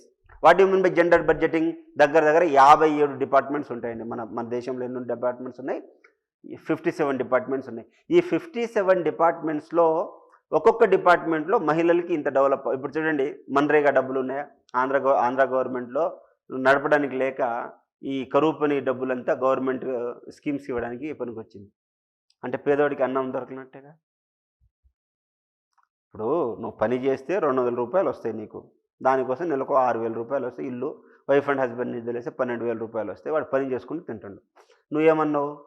ఆపన్న హస్తం అని చెప్పి, జగనన్న హస్తం అని చెప్పేసి ఏదో ఇచ్చావు నువ్వు. ఎవరు ఆ లబ్ధిదారు వరకు వాడికి వచ్చింది, మిగతా వాడు ఏమైపోయాడు? పస్తులు ఉన్నాడు కదా. ఆ డబ్బులన్నీ ఎటు చేసావు? అటు చేసావు. అదే జెండర్ బడ్జెటింగ్ అంటే ఉమెన్ డెవలప్ అవ్వాలని డబ్బులు ఇస్తాం. ఉమెన్ డెవలప్ అవుతుందా? అవ్వదు. సో మనం ఏం చేస్తాం, ఈ 57 డిపార్ట్మెంట్స్లో కొంత డబ్బు ఇస్తాం. ఈ డబ్బు అందరూ డెవలప్ అవ్వాలని ఇస్తాం. ఓకే, ఈ డబ్బు ఏదైతే డబ్బు ఉమెన్ డెవలప్ అవ్వాలని ఇచ్చిన డబ్బు ఏదైతే ఉందో ఆ డబ్బుని ఉమెన్కే ఉపయోగించాలి. ఓకే, దీన్ని జెండర్ బడ్జెటింగ్ అంటాం. జెండర్ బడ్జెటింగ్ అంటే బడ్జెట్లో ప్రతి ఒక్క డిపార్ట్మెంట్లో వాళ్ళకి కూతుంత డబ్బు. అర్థమైందా? బుక్స్ కొనుక్కుంటున్నా, ఉమెన్కి ఇంత డబ్బు. సినిమాకి వెళ్తున్నా, ఇగో ఉమెన్కి ఇంత డబ్బు. భూమి కొంటున్నా, ఉమెన్కి ఇంత డబ్బు. బస్సు ట్రావెలింగ్ చేస్తున్నావా, ఉమెన్కి ఇంత డబ్బు. ఇండస్ట్రీ పెడుతున్నావా, ఉమెన్కి ఇంత డబ్బు. అర్థమైందా? అలా ప్రతి ఒక్క రంగానికి డబ్బు ఇస్తే దాన్ని జెండర్ బడ్జెటింగ్ అంటారు. జెండర్ బడ్జెటింగ్ అయితే ఆటోమేటిక్గా ఏమవుతుంది? ఇది అవుతుంది అనమాట. సో ఇంతకుముందు మనకి ఏం లేదు, నేషనల్ పర్స్పెక్టివ్ ప్లాన్ లేదు. అంటే పర్స్పెక్టివ్ అంటే ఏంటి? Intellectuality is a by product of environment. నీకు నేను ఏం చెప్పా? ఇంతకుముందు నీకు అసలు కాంపిటేటివ్ ఎగ్జామ్స్ ఎందుకు ప్రిపేర్ అవుతున్నావో తెలియదు. ఈరోజు ఏం తెలిసింది? You want to become voice of the voiceless. Okay, మరి ఉమెన్ని ఎలా డెవలప్ చేయాలో తెలియకపోతే నీకు ఎట్లా? మరి ఉమెన్కి ఎలా డెవలప్ చేయాలో కూడా నీకు తెలియాలి కదా. ఎలా డెవలప్ చేయాలి అంటే నీకు ఒక ప్లాన్ ఉండాలి. ఏంటి? వాళ్ళకి ప్రాబ్లమ్స్ ఉంటాయి, వాటిని డెవలప్ చేయడానికి ఉండాలి అన్నమాట. సో దానికోసం ఒక వెల్ఫేర్ మెకానిజం తీసుకురావాలి. వెల్ఫేర్ మెకానిజం తీసుకురాగలిగితేనే మనం డెవలప్ చేయగలుగుతాం. ఇలా వెల్ఫేర్ మెకానిజం తీసుకురావాలన్న ఆలోచన ఎప్పుడు వచ్చింది తెలుసా? 1980స్లో వస్తుంది అనమాట. ఈ ఎప్పుడు వచ్చింది? 1980స్లో వస్తుంది. సో దాని తర్వాత అసలు ఉమెన్ ఎంపవర్మెంట్ అంటే ఏంటి? అందరూ ఉమెన్ ఎంపవర్మెంట్ మాట్లాడతారు. అంటే తనలో ఉన్న శక్తిని మేల్కొల్పి ఎలాంటి క్లిష్ట పరిస్థితి నుంచి అయినా బయటికి వచ్చే సామర్థ్యాన్ని ఏమంటాం సార్ అంటే ఉమెన్. అంటే if you give any kind of challenge, if she could able to manage that situation and she can come out of the situation, and the challenge has to be made as an opportunity. If you make challenge as an opportunity, then you will become empowered. So what is the empowerment? If there is no money, you need to make her as an entrepreneur. Then whatever limited resources are there, she will become a great entrepreneur. ఇప్పుడు మన నాన్న let's say ఒక 5,000 రూపాయల జీతం తీసుకొచ్చాడు. 5,000తో ఇల్లంతా నడపదా అండి? నడిపేస్తుంది. అమ్మ నడిపేస్తుంది. నడపదా? నడిపేస్తుంది. అంటే she is a great entrepreneur. We tell that she doesn't know how to utilise money. More than women, no one knows how to utilise money. So that is called empowerment. అంటే you need to give the equal opportunity in every aspect. We need to know whomever work for the gender equality, he has to know what is the gender rights. If you know what is about the gender rights, then only you can do the gender justice.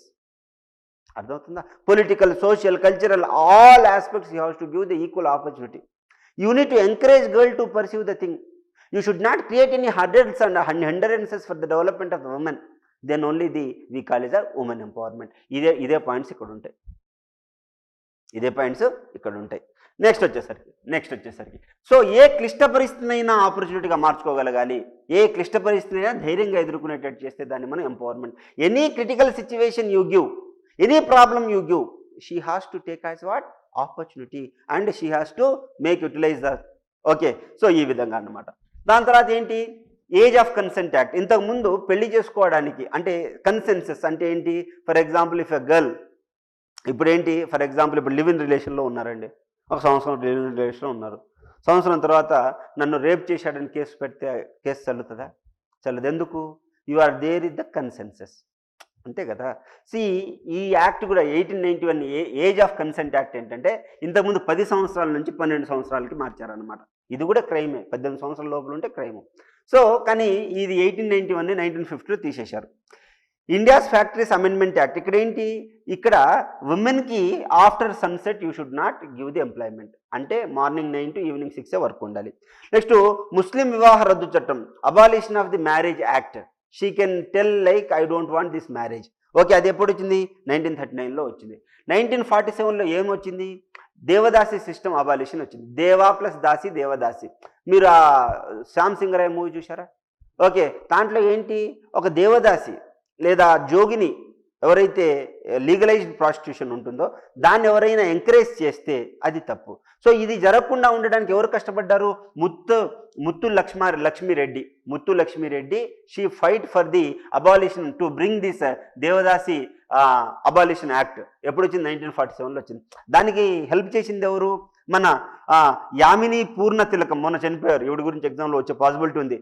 Nagarathnamma, Subbaraman, Krishnaiah, who helped the Muthu Lakshmareddy. Whomever encourages the Devadasi, they will get 3 years of the imprisonment and 3,000 of the fine, or both. ఇద్దరికి ఇచ్చే possibility ఉందన్నమాట. Next మాతృత్వ ప్రయోజనాల చట్టం, maternity benefit act. ఈ maternity benefit act ఏంటి, ఇంతకుముందు చాలా తక్కువ కాలం ఉండే, ఇప్పుడు 12 వీక్స్ నుంచి 26 వీక్స్. అంటే ఏంటి, నీకు ప్రెగ్నెన్సీ తెలుసు అంటే డెలివరీకి 3 నెలల ముందు, డెలివరీకి 3 నెలల తర్వాత ఈ పేరెంట్కి కంపల్సరీ పెయిడ్ లీవ్ ఇవ్వాలి. What unit to give a paid leave. Okay, ఎందుకు? పుట్టిన బిడ్డను సంరక్షించుకోవడానికి, అంతే కదా, పుట్టిన బిడ్డను సంరక్షించుకోవడానికి. నెక్స్ట్ కుటుంబ న్యాయస్థానాల చట్టం, ఫ్యామిలీస్ కోర్ట్ యాక్ట్ 1894. ఇదేంటి సార్ అంటే వైఫ్ అండ్ హస్బెండ్ తర్వాత చాలాసార్లు కొట్టుకుంటారు, తిట్టుకుంటారు. నాకు విడాకులు కావాలంటే కోర్ట్స్ ఎందుకు ఉంటాయి సార్ అంటే కుటుంబ వ్యవస్థని, the family institution should not die. Judge దృష్టిలో ఒకటే ఉంటుంది, నువ్వు ఎంతైనా ఆర్గ్యూ చేసుకో, విడాకులు ఇవ్వదు జడ్జి ఇవ్వదు. ఒక 6 నెలలుండు, ఇంకొక 6 నెలలుండు, అంటే మీ ఇద్దరి మధ్య ఒక కామన్ గ్రౌండ్ క్రియేట్ చేయడానికి జడ్జి చూస్తుంది. నువ్వు అందుకోసం చూడండి, మ్యారేజ్ అయిన 1 year వరకు నీకు ఈ డైవర్సెస్ ఉండవు. ఇక్కడ ఫ్యామిలీ కోర్ట్స్ ఎవరు ఎస్టాబ్లిష్ చేయొచ్చు? ఏ డిస్టిక్లో అయినా హైకోర్టు ఎస్టాబ్లిష్ చేయొచ్చు with the permission of supreme court. Okay, so ఈ యొక్క బిల్లుని 1984 బిల్లుని 2020లో మనకి సవరణ చేసి ఏం చేస్తున్నాము, స్పీడీ ట్రయల్స్ ఇచ్చేటట్టు తయారు చేసాం. ఇంతకుముందు లేట్ అయ్యేది, మీకు డైవర్స్ కావాలన్నారు 4 సంవత్సరాలు 5 సంవత్సరాల తర్వాత డైవర్స్ వచ్చేది, అలా కాదు, స్పీడీ కోసం ట్రై చేస్తున్నారు అనమాట. Next women indecency act, prevention of women decency act. అంటే ఏంటి, నువ్వు సినిమాల్లో కానీ ఎక్కడైనా ప్రకటనలు కానీ అడ్వర్టైజ్మెంట్ ద్వారా కానీ ఒక ఉమెన్ని ఇండీసెంట్గా చూపిస్తే నీకు క్రైమ్ జరుగుతుందన్నమాట, నీకు పనిష్మెంట్ దొరుకుతుందన్నమాట. ముస్లిం మహిళల హక్కుల రక్షణ చట్టం, protection of the Muslim women's right. Okay, protection of Muslim women right ఏంటి, నీకు మ్యారేజ్ అయిన తర్వాత ఏంటిది, అది ఏమంటారు సార్ దాన్ని, అన్కాన్స్టిట్యూషనల్గా విడాకులు ఇవ్వకూడదు. ఓకే, ఎట్లా అంటే నీకు మ్యారేజ్ అయ్యేటప్పుడు మెహర్ ఇవ్వాలా లేదా? మెహర్ అంటే ఏంటి? భరణం ఇవ్వాలి. సో ఈ మెహర్ ఇచ్చేటట్టు అంటే తలాక్ చేస్తున్నావు అంటే మెహర్ కంపల్సరీ ఇవ్వాలి. సో వాడు మెహర్ ఇవ్వలేడు కాబట్టి ఆటోమేటిక్గా విడాకులు విడిపోవన్నమాట. సో షాబానో కేసులో ఓకే రాజీవ్ గాంధీ ఒక చట్టం తీసుకొచ్చారు, ఈ చట్టం తీసుకొచ్చారనమాట. ఏది ముస్లిం మహిళల హక్కుల చట్టం, protection of the women's rights act, the Muslim women right act అన్నమాట. ఓకే ఈ తీర్పులో ఏది ఈ యొక్క షాబాను కేసులో they brought like uniform civil code and they gave against the Muslim personal law board, they gave against the Muslim personal law board. అర్థమైందా? Next వచ్చేసరి legal services authority act 1987. ఇదేంటి sir అంటే ఉమెన్కి కంపల్సరీ నువ్వు ఫ్రీ లీగల్ ఎయిడ్ ఇవ్వాలి government. అందుకోసమే ప్రతి ఒక్క law college, ప్రతి ఒక్క గవర్నమెంట్ కానీ ప్రైవేట్ లా కాలేజెస్ అన్ని ఫ్రీ లీగల్ ఎయిడ్ సెంటర్. నీకు ఏదో ప్రాబ్లం వచ్చింది, నువ్వు లీగల్ కాలేజ్కి వెళ్ళి అమ్మ నాకు ఇది ప్రాబ్లం ఉంది, నాకేమైనా హెల్ప్ చేయమంటే ఆవిడ మీకు హెల్ప్ చేస్తుంది, సలహాలు ఇస్తుంది, అట్లీస్ట్ సలహాలు ఇస్తుంది. సతీ సహగమన నిరోధక చట్టం, okay the prevention of Sati act, prevention of Sati act ఎప్పుడు 1987. ఇది రూపా కన్వార్ అనే ఆవిడని ఓకే సతీ సహగమనం చేశారు, అదే లాస్ట్ అన్నమాట. అందుకోసమే Rupa Kanwar is also called as mother of sati, Rupa Kanwar is also called as mother of sati. ఆ సతీ అనేది ప్రాక్టీస్ లాస్ట్ ప్రాక్టీస్ అన్నమాట. సో ఎవరైనా సరే if anyone encourages the sati sahagamanam okay sati practice they will either get life imprisonment or the capital punishment, okay ఉరిశిక్ష చేస్తారు. So if anyone if I like నాకు చచ్చిపోవాలని ఉంది, నేను చచ్చిపోవడానికి ట్రై చేసిన, అది తప్పు అన్నమాట, అది తప్పు.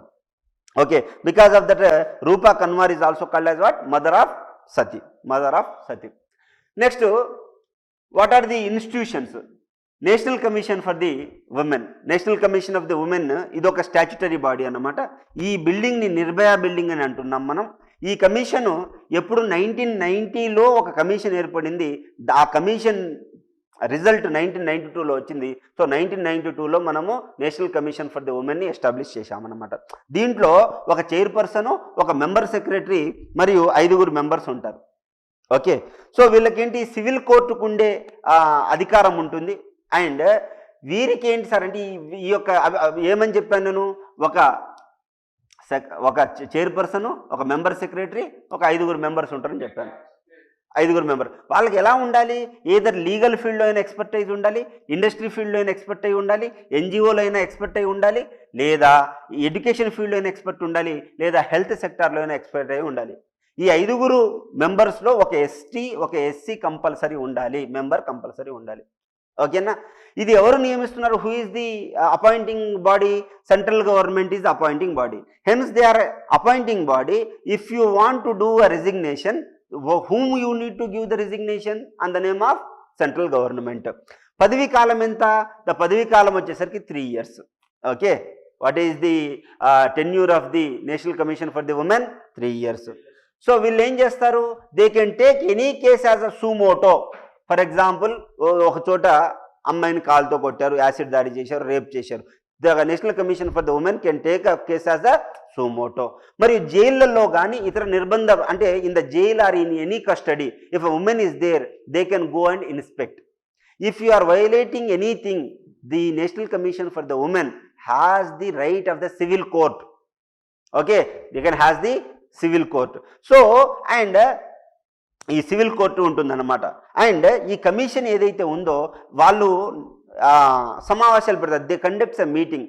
Those meetings are called as a voice of the voiceless, voice of the voiceless, voice of the voiceless. Then రాష్ట్ర మహిళా కమిషన్, నేషనల్ ఉమెన్ కమిషన్ ఉన్నట్టు స్టేట్ ఉమెన్స్ కమిషన్ కూడా ఉంటారు.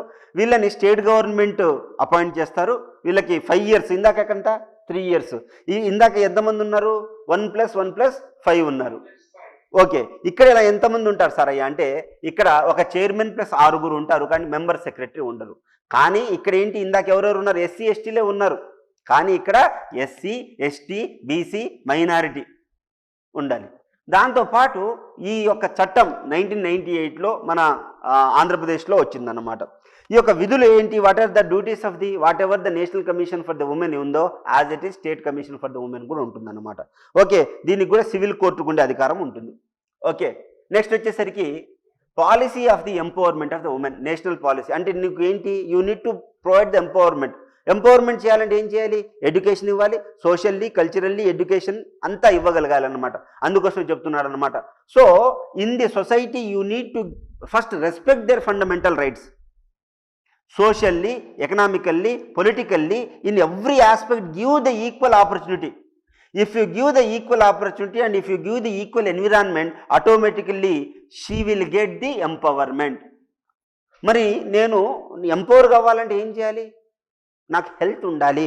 So provide me the health facility, provide me the quality education, provide me the employment, provide me the professional education, provide me the equal pay for equal work, provide me the social protection, then I will become empowered.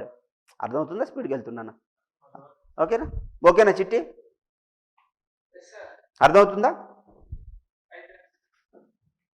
So మహిళా జాతీయ విధానం, so the policy of the national commission of the women 2016లో వచ్చిందనమాట. So ఇంతకుముందు మనకి ministry of women and child development లేదు. Okay, ఇంతకుముందు మనకు లేదు. సో వీళ్ళు ఏం చేస్తారు? అసలు what is the function of the ministry of the women and child development ministry? అసలు వాళ్ళ పని ఏంటి సార్ అంటే, మహిళలను you need to encourage a women to participate in every sector and you need to enhance their capacity, thereby they can utilize their capacity to achieve the societal goals. అర్థమైందా?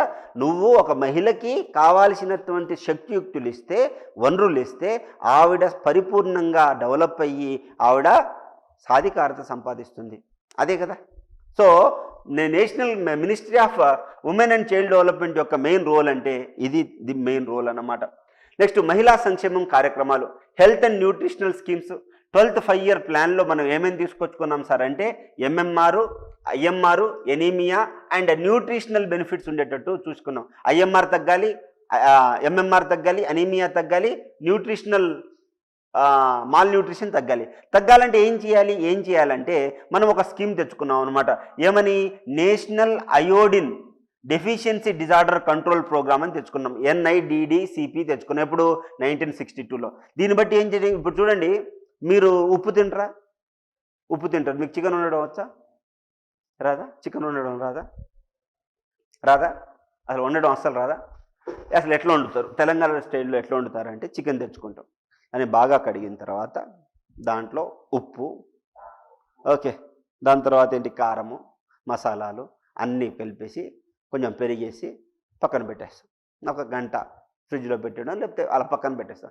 పక్కన పెట్టేసి ఉప్పు కూడా బాగా పట్టాలి మన ముక్కలకి. దాంట్లో డీప్ ఫ్రై చేసి దాని తర్వాత లాస్ట్లో మసాలా వేసి అదేంటి కొత్తిమీర వేసి తీసేస్తాం. ఇదే చికెన్ కర్రీ వండే విధానం. ఓకే, ఇక్కడ నువ్వు ఏం చేసావు? చికెన్కి కానీ ఫిషెస్ కానీ రుచి తగలడానికి ఏం చేసావు? నువ్వు ఇంగ్రీడియంట్స్ వేసావు, దాంట్లో ఉప్పు ఫస్ట్ వేసావు. ఈ యొక్క ఉప్పు ఫస్ట్ వేయడం వల్ల జరిగే నష్టం ఏంటి తెలుసా? ఉప్పులో ఉన్న అయోడిన్ ఈజ్ ఎవాపరబుల్. ఎప్పుడు నువ్వు పెద్ద పెద్ద హోటల్స్లో ఒకవేళ నువ్వు భోజనం చేస్తే కూరలన్నీ చప్పగా ఉంటాయి, టేబుల్ సాల్ట్ ఉంటుంది, ఆ టేబుల్ సాల్ట్ వేసుకుంటాం. దానివల్ల ఏమవుతుంది? అది ఉడకట్లేదు కాబట్టి లోపల ఉన్న అయోడిన్ ఎవాపరేట్ అవ్వదు. సో కొంతమందికి హైపోథైరాయిడిజం వస్తుంది. కొంతమందికి ఏమొస్తుంది? హైపోథైరాయిడిజం వస్తుంది. హైపోథైరాయిడిజం అంటే ఏంటి అంటే, నీకు థైరాయిడ్ తగ్గిపోవడం వల్ల నీకు వచ్చే రోగాన్ని హైపోథైరాయిడిజం అంటున్నా. అర్థమవుతుందా? వచ్చే రోగాన్ని నేనేమంటున్నా? హైపోథైరాయిడిజం అంటున్నా. ఇలా హైపోథైరాయిడిజం వచ్చి పిల్లలు పుట్టరు, వస్తే అబార్షన్స్ అయిపోతాయి, ఇంటెలెక్చువల్గా డెవలప్ అవ్వవు. మరి నేనేం చేయాలి? నీకు అయోడిన్ ఇవ్వాలా? అందుకోసమే తీసుకొచ్చిన program national iodine deficiency disorder control program. చూడు ఎంత మంచి ప్రోగ్రామ్. బోర్ కొడుతుందా? ఏమైనా సాచురేట్ అయిపోయావా? సో ఇక్కడ ఏమిస్తున్నారు? ఈ యొక్క ఆంధ్రప్రదేశ్లో 7 జిల్లాలు, ఓకే, 30 PHCలో మనం అయోడిన్ డెఫిషియన్సీ డిజార్డర్ కిట్స్ ఇస్తున్నాం అనమాట. ఓకే, వీటిని సర్వే చేసి సాల్ట్ టెస్టింగ్ కిట్స్ ఇస్తాం. ఎందుకు? సాల్ట్లో అయోడిన్ ఉందా లేదా చూసుకుంటాం అనమాట.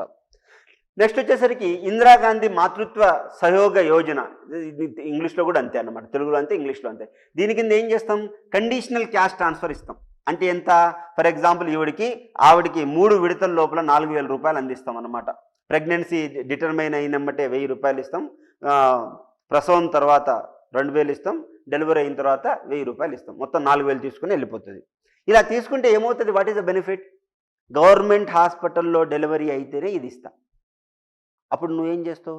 ఇంట్లో మంత్రసాని ఉంటుంది, ఊర్లో ప్రతి ఊర్లో మంత్రసాని ఉంటారు. ఆ మంత్రసాని వచ్చి డెలివరీ చేస్తుంది. చేసేటప్పుడు బిడ్డ చచ్చిపోవచ్చు, తల్లి చచ్చిపోవచ్చు. ఎందుకు? ఆవిడికి తెలియదు. ఆవిడికి తీయడమే తెలుసులే కానీ బిడ్డ అడ్డం తిరిగితే ఎలా చేయాలో తెలియదు. పాపం మంత్రసాని చాలా కష్టపడ్డది. అయినా తల్లి బిడ్డ వాళ్ళకి అదృష్టంలో చచ్చిపోయింది. చంపేసింది ఎవరు? నాలెడ్జ్ లేక మంత్రసాని, నాలెడ్జ్ లేక సొసైటీ. అదే నేను ఇందిరాగాంధీ మాతృత్వ సహయోగ యోజన కింద తీసుకొచ్చాను. నేను ఇందిరాగాంధీ మాతృత్వ సహయోగ యోజన కింద నీకేం తీసుకొచ్చా? అమ్మా, నువ్వు గవర్నమెంట్ హాస్పిటల్కి వచ్చి డెలివరీ చేసుకుంటే ప్రెగ్నెన్సీ అని తెలిసిన వెంబటే నీకు 1000 రూపాయలు ఇస్తున్నా. నువ్వు వచ్చి మా దగ్గర డెలివరీ చేయించుకో, 2000 ఇస్తా. నువ్వు అయిపోయిన తర్వాత ఇంటికి వెళ్ళు, 1000 రూపాయలు ఇస్తా. ఓకేనా? అదనమాట. సో ఆ విధంగా. నెక్స్ట్ జననీ సురక్ష యోజన, ఇది కూడా అంతే. ఇన్స్టిట్యూషనలైజ్డ్ డెలివరీని ఎంకరేజ్ చేయడానికి, to encourage the institutionalised delivery. Okay, now national health మిషన్లో ఉంటుందన్నమాట. నెక్స్ట్ రాష్ట్రీయ స్వాస్థ్య బీమా యోజన. ఇక్కడ ఏంటి? నువ్వు దారిద్ర్య రేఖకి తక్కువ ఉన్నావు, నువ్వు అసంఘటిత అంటే నువ్వు అనార్గనైజ్ సెక్టార్లో ఎంప్లాయీవి, నేనేం చేస్తాను? నేనే స్కీమ్ కడతా. నీకు స్కీమ్ కట్టి నీకేమైనా అయితే ఎల్ఐసి వాళ్ళు డబ్బులు ఇస్తారు. నెక్స్ట్ ప్రధానమంత్రి సురక్షిత్ మాతృత్వ యోజన. ఇదేంటి? గర్భిణీలకు ఇక్కడ 6000 రూపాయలు ఇస్తారండి. ఓకే, 6000 రూపాయలు ఇచ్చి దాంతోపాటు 2-3 నెలల లోపల ప్రత్యేక అంటే ఏంటి?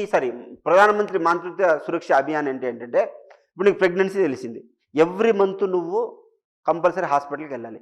హాస్పిటల్కి వెళ్తే మేము ఏం చేస్తాం సార్ అంటే, ఇప్పుడు ప్రెగ్నెన్సీ వచ్చిందనుకోండి, టేప్ తీసుకొని మెజర్ చేస్తాం. మెజర్ చేసి నెల ఎంత పెరుగుతుంది, ఇది పెరిగేదాన్ని బట్టి నాకేం తెలుస్తుంది? లోపల బిడ్డ పెరుగుతున్నాడు లేదో తెలుస్తుంది. పెరగకపోతే ఏమవుతుంది? అప్పటికప్పుడు అవార్షన్ చేసేయవచ్చు.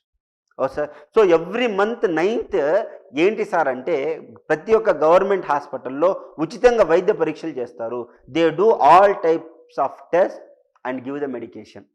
దిస్ ఈజ్ వాట్ ప్రధానమంత్రి సురక్షిత మాతృత్వ యోజన. ఓకే, నెక్స్ట్ మాతృత్వ ప్రయోజన పథకం అంటే ఏంటి? గర్భవతిగా నమోదు చేయించుకున్నప్పుడు 1000 రూపాయలు. ఇదేంటి? ఇంకొక స్కీమ్. ఇందాక మనం ఇందిరాగాంధీ స్కీమ్ అనుకున్నా, అక్కడ 4000 ఇచ్చారు, ఇక్కడ 6000 ఇస్తున్నారు అంతే. ఓకే, ఇందాక 4000 ఇచ్చారు, ఇక్కడ 6000 ఇస్తున్నారు. Mother absolute affection. ఇది చూడు ఎంత దరిద్రమో. తల్లి రొమ్ము పాలు ఇవ్వడం, ఇలా రొమ్ము పాలు ఇస్తే తన బ్యూటీ నాశనం అయిపోతుందని తల్లిపాలు ఇవ్వడం మానేసింది. తల్లిపాలు ఇవ్వడం మానేస్తుంది. ఓకే, మీరు నయనతార ఏం చేసింది? సరోగసికి వెళ్ళింది. ప్రియాంక చోప్రా ఎటు వెళ్ళింది? సరోగసి. ఎందుకు? బ్యూటీ కాన్సర్స్. ఆ విధంగా తల్లి రొమ్ము పాలు ఇవ్వలేకపోతే పిల్లాడికి ఎంత ఇబ్బంది. అందుకోసమే మనం ఒక స్కీమ్ తీసుకొచ్చాం, తల్లి రొమ్ము పాలు ఇచ్చే స్కీమ్. అదే మదర్స్ అబ్సల్యూట్ అఫెక్షన్. ఇది యునిసెఫ్ ఇండియా మరియు సెంట్రల్ గవర్నమెంట్ తీసుకొచ్చుకున్న స్కీమ్ అన్నమాట. Next mission Parivar Vikas. ఇప్పుడు చూడండి, ఇప్పుడు ప్రస్తుతానికి ఒక్కొక్కరు ముగ్గురు అంటున్నారు, అది కాస్త 2.1గా తగ్గించాలన్నమాట. ఎందుకు? టోటల్ ఫర్టిలిటీ రేట్ని తగ్గించాలి. ఎందుకు తగ్గించాలి సార్ అంటే, 7 రాష్ట్రాల్లో, ఏది నార్త్లో ఉన్న 7 స్టేట్స్లో 145% ఎక్కువ ఏముంది? బర్త్ రేట్ ఉంది. ఓకే, 145% అంతమంది పుడుతున్నారని కాదు. మన దగ్గర 4 పుడుతుంటే అక్కడ 5 పుడుతున్నారు, అది 145% అవుతుంది. అంతే కదా? మన దగ్గర 2 పుడుతున్నారు, అక్కడ 4 పుడితే ఎంత గ్రోత్? వాడికి 100% గ్రోత్. అది 5 పుడితే 145% గ్రోత్. అంత గ్రోత్ రేట్ ఉండకూడదు బాబు, మనకే తినడానికి లేదు, వాడు కూడా పుడితే వాడెక్కడ తింటాడు అని చెప్పేసి అదే mission Parivar Vikas. Okay, mission Parivar Vikas. దాని తర్వాత స్త్రీ స్వాభిమాన్ అంటే ఏంటి? ఇప్పుడు మహిళలకి మెన్స్ట్రల్ ఫ్లో అవుతుంది, మరి నాప్కిన్స్ లేకపోతే ఎంత అగౌరవం. అందుకోసమే ఆవిడకి ఏమి ఇస్తున్నాం? నాప్కిన్స్ ఇస్తున్నాం అనమాట. ఇది ఏంటి? Ministry of electronics and information technology. Safer, cheaper and smarter. Okay, safer, cheaper and smarter ఏమిస్తున్నాం? శానిటరీ ప్యాడ్స్ ఇస్తున్నాం. Next employment related. ఇప్పుడు ఏంటి? డ్వాక్రా ఉందండి. డ్వాక్రా వల్ల ఏమవుతుంది? డ్వాక్రా వల్ల ఎకనామికల్ మైక్రో ఫినాన్స్ ఎకనామిక్ ఇస్తామన్నమాట. ఇవ్వడం వల్ల ఆవిడ ఒక బిజినెస్ పెట్టుకుంటుంది. బిజినెస్ పెట్టుకోవడం వల్ల ఎకనామికల్లీ చాలా డెవలప్ అవుతుంది. దాని తర్వాత మహిళా సమృద్ధి యోజన. ఈ మహిళా సమృద్ధి యోజన కింద ఏంటంటే సార్, నువ్వు 18 సంవత్సరాలు నిండాయి అనుకోండి, నువ్వు ఏం చేస్తావు అంటే ఒక 300 రూపాయలు దాచుకుంటే ఇంకొక 300 రూపాయలు స్టేట్ గవర్నమెంట్, సెంట్రల్ గవర్నమెంట్ ఇద్దరు కలిసి డబ్బులు ఇస్తారన్నమాట. దీన్ని ఏంటి? మహిళా సమృద్ధి యోజన కింద ఈ విధంగా ఇస్తారు. Next Rashtriya Mahila cosh.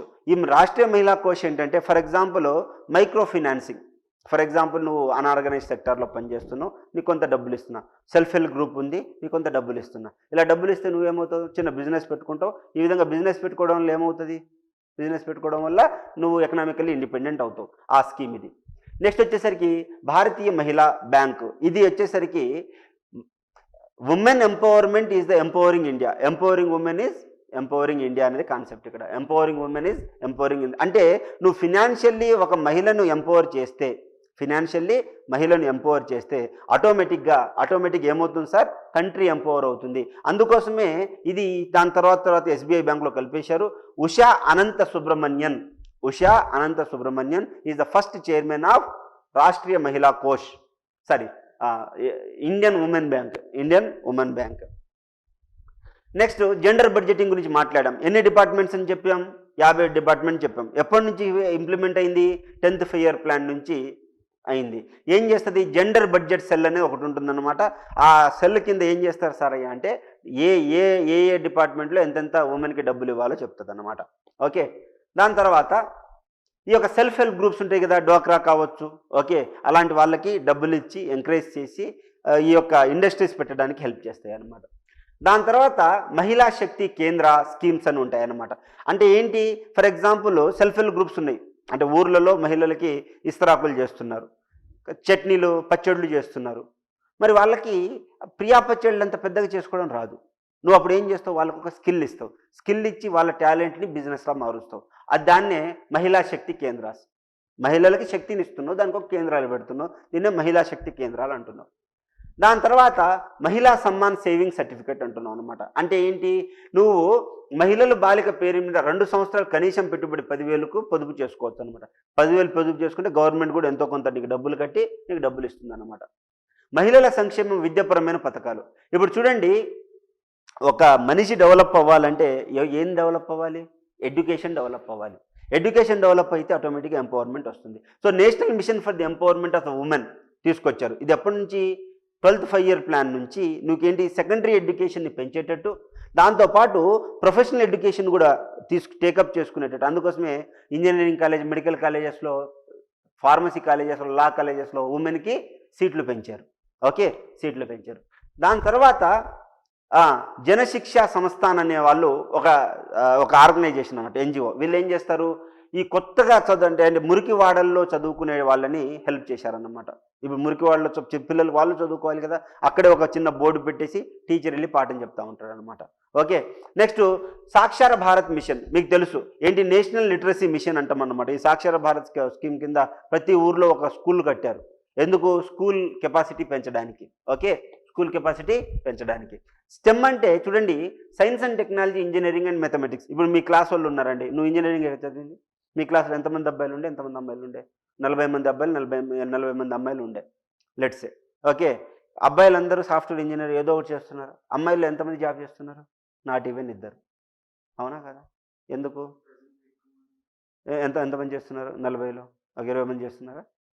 ఎందుకు చేస్తున్నారు తెలుసా, because of the stem project. Science and technology, engineering and mathematics. ఈ అమ్మాయిలకి ఈ 43%లో కేవలం 14% మాత్రమే టేకప్ చేస్తున్నారు. ఓకే, సో ఈ 43% పెంచడానికి, ఎంప్లాయ్మెంట్ పెంచడానికి, ఈ యొక్క జెండర్ డిస్పారిటీ తగ్గించడానికి వాళ్ళకి ఎంకరేజ్ చేశారనమాట. ఫర్ ఎగ్జాంపుల్, ఉమెన్ ఒక సాఫ్ట్వేర్ కంపెనీలో ఇంతమంది ఉమెన్ని తీసుకుంటే నీకు ఇంత ట్యాక్స్ ఎగ్జంప్షన్ చేస్తున్నా అంటాడు. ఆటోమేటిక్గా ఆ ట్యాక్స్ ఎగ్జంప్షన్ కోసమైనా అమ్మాయిల్ని తీసుకుంటారు. అర్థమైంది, చూడండి ఎంత మంచిగా పనిచేస్తుందో సొసైటీ. ఓకే, నెక్స్ట్ ఇప్పుడు చూడండి, national award for the women. అంటే ఏంటి, ఫర్ ఎగ్జాంపుల్ నువ్వు ఒక అమ్మాయిలందరూ ఇబ్బంది పడుతున్నారు, నువ్వు ఒక శానిటరీ నాప్కిన్ కొత్తది కనిపెట్టావు, reusable sanitary napkin with less water కనిపెట్టావు. మరి నిన్ను గౌరవించుకోవాలి కదా. మరి ఇప్పుడు నేను ప్రతిసారి శానిటరీ నాప్కిన్ కొనుక్కున్నాను అనుకోండి, ఏమవుతుంది, ఒకటి బయోమెడికల్ వేస్ట్ అవుతుంది, బ్లడ్ ఎవ్రీ మంత్ వస్తుంది కదా, మెడికల్ వేస్ట్ అవుతుంది. అది మళ్ళీ ఆవులో ఏదో ఒకటి తింటుంది, అది లోపల కాటన్ ఉంటుంది కదా. ఓకే, అది ఏదో తింటుంది, దానికి డిసీజ్ వస్తుంది, ఇదంతా ప్రాబ్లం. నువ్వు ఒకటి కొత్తది కనిపెట్టి, మరి నీకు పురస్కారం ఇవ్వాలి కదా. ఆ పురస్కారం ఎలా ఇస్తానంటే, సార్ నీకు ఒక 2 లక్షల బహుమతి ఇస్తాను, ఒక సర్టిఫికేట్ ఇస్తాను. నీకు మినిమం 25 సంవత్సరాలు నిండి ఉండాలి. నేను సర్టిఫికేట్ ఇవ్వాలంటే 25 ఇయర్స్ నిండి ఉండాలి. నీకు ఆల్రెడీ అదే ప్రైజ్ వచ్చి ఉండకూడదు రాబాయ్, నీకు అదే ప్రైజ్ ఇచ్చి ఉండకూడదు. అలా ఇస్తే ప్రతి సంవత్సరం ఫిబ్రవరి 20న ఇంటర్నేషనల్ ఉమెన్ డే రోజు మీకు నేను ఇస్తానన్నమాట. గరిష్ట ఎంతమందికి ఇస్తాను? 15 మెంబర్స్కి ఇస్తాను. ఎలా ఇస్తానంటే సార్, ఇగో ఇలా దేవి అహల్యాబాయి హోల్కర్ అనే ఆవిడ, వీళ్ళు ఎవరైనా సరే, ఇప్పుడు ఝాన్సీ లక్ష్మీబాయి ఉందా? ఝాన్సీ లక్ష్మీబాయి లాగానే మరాఠా సామ్రాజ్యం రాణిలా, అంటే మనకి ఎలాగైతే ఝాన్సీ లక్ష్మీబాయో లేకపోతే రాణి రుద్రమదేవి ఎలా తెలుసో నీకు, ఈ యొక్క దేవి అహల్యాబాయి హోల్కర్ అనేవాడు వీరనారి. ఎవరికి? మరాఠా కింగ్డంలో. ఆవిడ పేరు మీద నీకు అవార్డు ఇస్తా. నెక్స్ట్ మాతా జిజియాబాయి, ఎవరు తల్లి? ఛత్రపతి శివాజీ తల్లి. ఆవిడ పేరు మీద నీకు ఏమిస్తున్నా నేను? What I'm giving? Award I'm giving. Next Rani Lakshmibai, she is what? Rani Lakshmibai 1857 రివోల్ట్లో తనకి మంచి అంటే ఫ్రీడమ్ అంటే ఫైటింగ్ చేయగలిగింది, వీరనారి, కాబట్టి నీకు ఆ పురస్కారం ఇస్తా. రాణి రుద్రమదేవి కాకతీయ కింగ్డంలో వీరనారి. నెక్స్ట్ రాణి గైడెన్లు, ఈవిడేం చేశారంటే మణిపూర్లో బ్రిటిషర్స్ తరపున కూకీ ట్రైబ్స్ రాణి గైడెన్లు వీళ్ళు కూకీ ట్రైబ్స్ కోసం చాలా కష్టపడ్డారనమాట. అంటే వాళ్ళ వేజెస్ పెంచాలని చెప్పేసి, ఎక్స్‌ప్లాయిటేషన్ తగ్గించాలని, ట్యాక్స్ తగ్గించాలని. సో ఈ 6 పేరు మీద ఎంత? 3 + 3 6 పేరు మీద 15 మందికి ఏమేమి ఇస్తారు? ప్రైజ్ ఇస్తారు, 2 లక్షల రూపాయలు ఇస్తారు, అండ్ ఒక సర్టిఫికేట్ ఇస్తారు, అండ్ నీకు ఒకసారి ఇస్తారు, లైఫ్లో ఒకసారి ఇస్తారు. మాటికి ఇవ్వరు. మంచి పని చేసి మళ్ళీ అంటే అది కుదరదు అనమాట. సో మన ఆంధ్రప్రదేశ్ స్కీమ్స్ శ్రీనిధి అంటారండి. శ్రీనిధి అంటే ఏంటి? ఫర్ ఎగ్జాంపుల్ నువ్వు డోక్రా గ్రూప్ కడుతున్నావు అండి. డోక్రా గ్రూప్ కట్టే వాళ్ళకి శ్రీనిధి లోన్ ఇస్తారు. ఎందుకు లోన్ ఇస్తారు? నువ్వు ఆల్రెడీ బాగా కడుతున్నావు కాబట్టి ఇంకొక లోన్ నీకు 2 లక్షల రూపాయలు ఎంతో కొంత మైక్రో ఫైనాన్స్ ఇస్తే నువ్వు ఏం చేస్తావు సార్ అంటే, నీకు ఒక ఎంపవర్మెంట్, ఒక 4 బర్రెలో పాలు పితుకుతావు, ఒక డైరీ పెట్టుకుంటావు, లేదా విస్తరాకు బిజినెస్ పెట్టుకుంటావు. లేదు అనుకుంటే ఇంకేమైనా ఉంటే పచ్చడిల బిజినెస్ పెట్టుకుంటాం.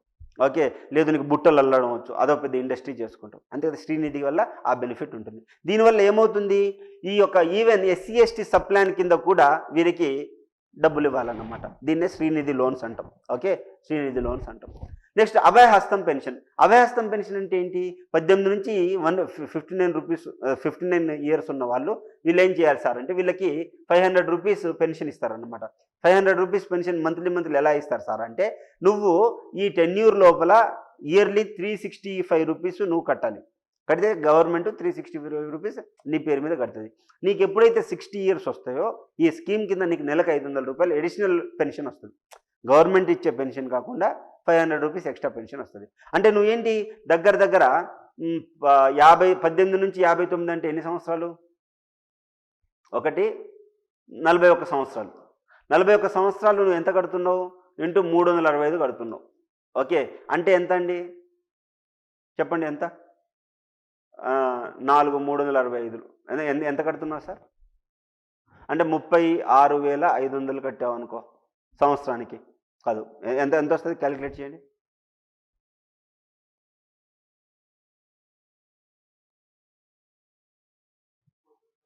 14,965 అంటే ఇంత డబ్బులు కడుతున్నావు నువ్వు.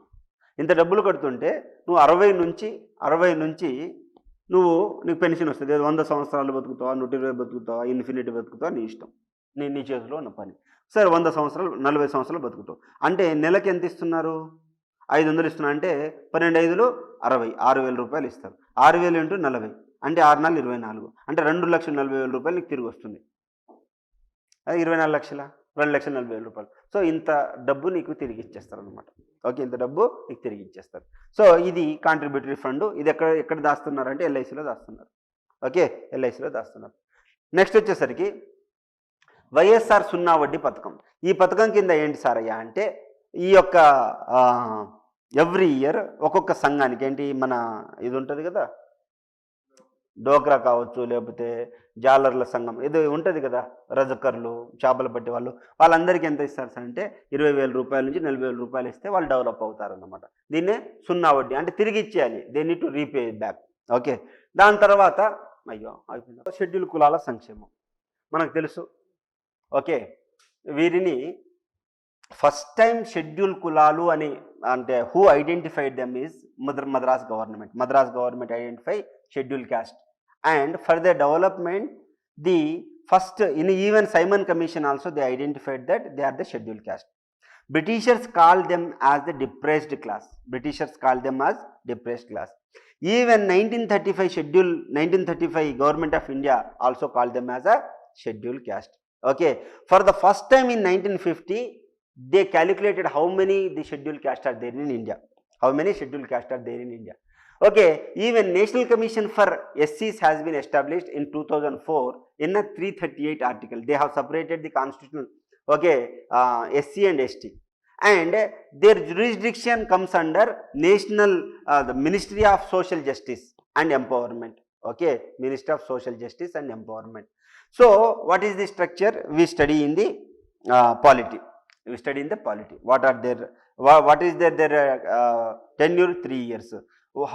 We have discussed whatever, like ఎస్సీలకి ఏమైనా అన్యాయం జరిగింది అనుకోండి, వాళ్ళకి హైకోర్టుకు ఉండే అంత పవర్ ఉంటుందండి. నేషనల్ కమిషన్ ఫర్ ఉమెన్కి, నేషనల్ కమిషన్ ఫర్ ఎస్సీ ఎస్టీకి హైకోర్టుకు ఉండే పవర్స్ ఉంటాయన్నమాట.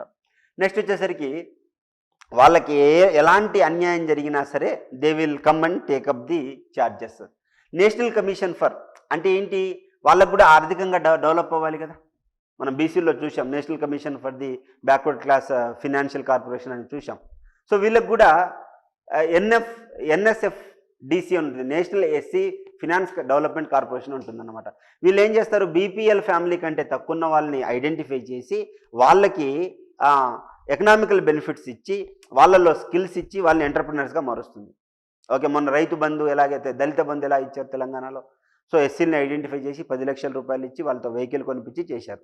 ఓకే, నెక్స్ట్ వచ్చేసరికి వీళ్ళకి నేషనల్ సఫాయి కర్మచారి కమిషన్ ఉంది. అంటే ఏంటి? ఫర్ ఎగ్జాంపుల్ డ్రైనేజ్లో పనిచేసే వాళ్ళు ఉంటారు, మరి వాళ్ళని కూడా ఆదుకోవాలి కదా, వాళ్ళకి ఆల్టర్నేట్ ఎంప్లాయ్మెంట్ ప్రొవైడ్ చేయాలి. సో నువ్వు ఇలాంటి డ్రైనేజ్లో పని చేయిస్తే అది క్రైమ్ అన్నమాట, అది క్రైమ్.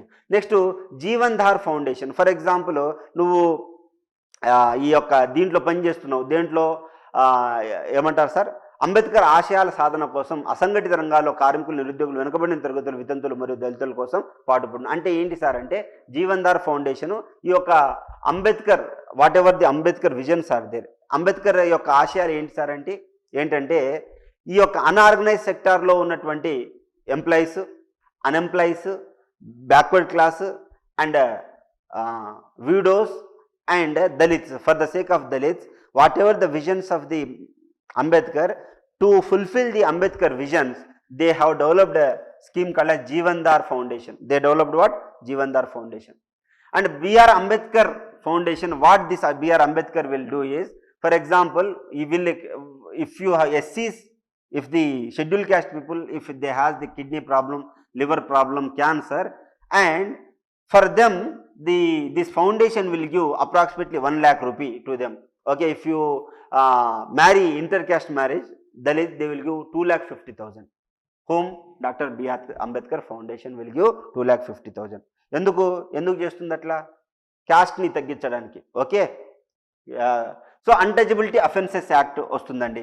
అంటే నువ్వు ఎవరి అంటే ఎస్సీ ఎస్టీల పట్ల దురుసుగా ప్రవర్తించంటే, if you misbehave with the schedule caste or if you use the derogatory word against the scheduled caste and a scheduled tribe, then you will get a punishment at least of 6 months, okay, and 500 rupees punishment.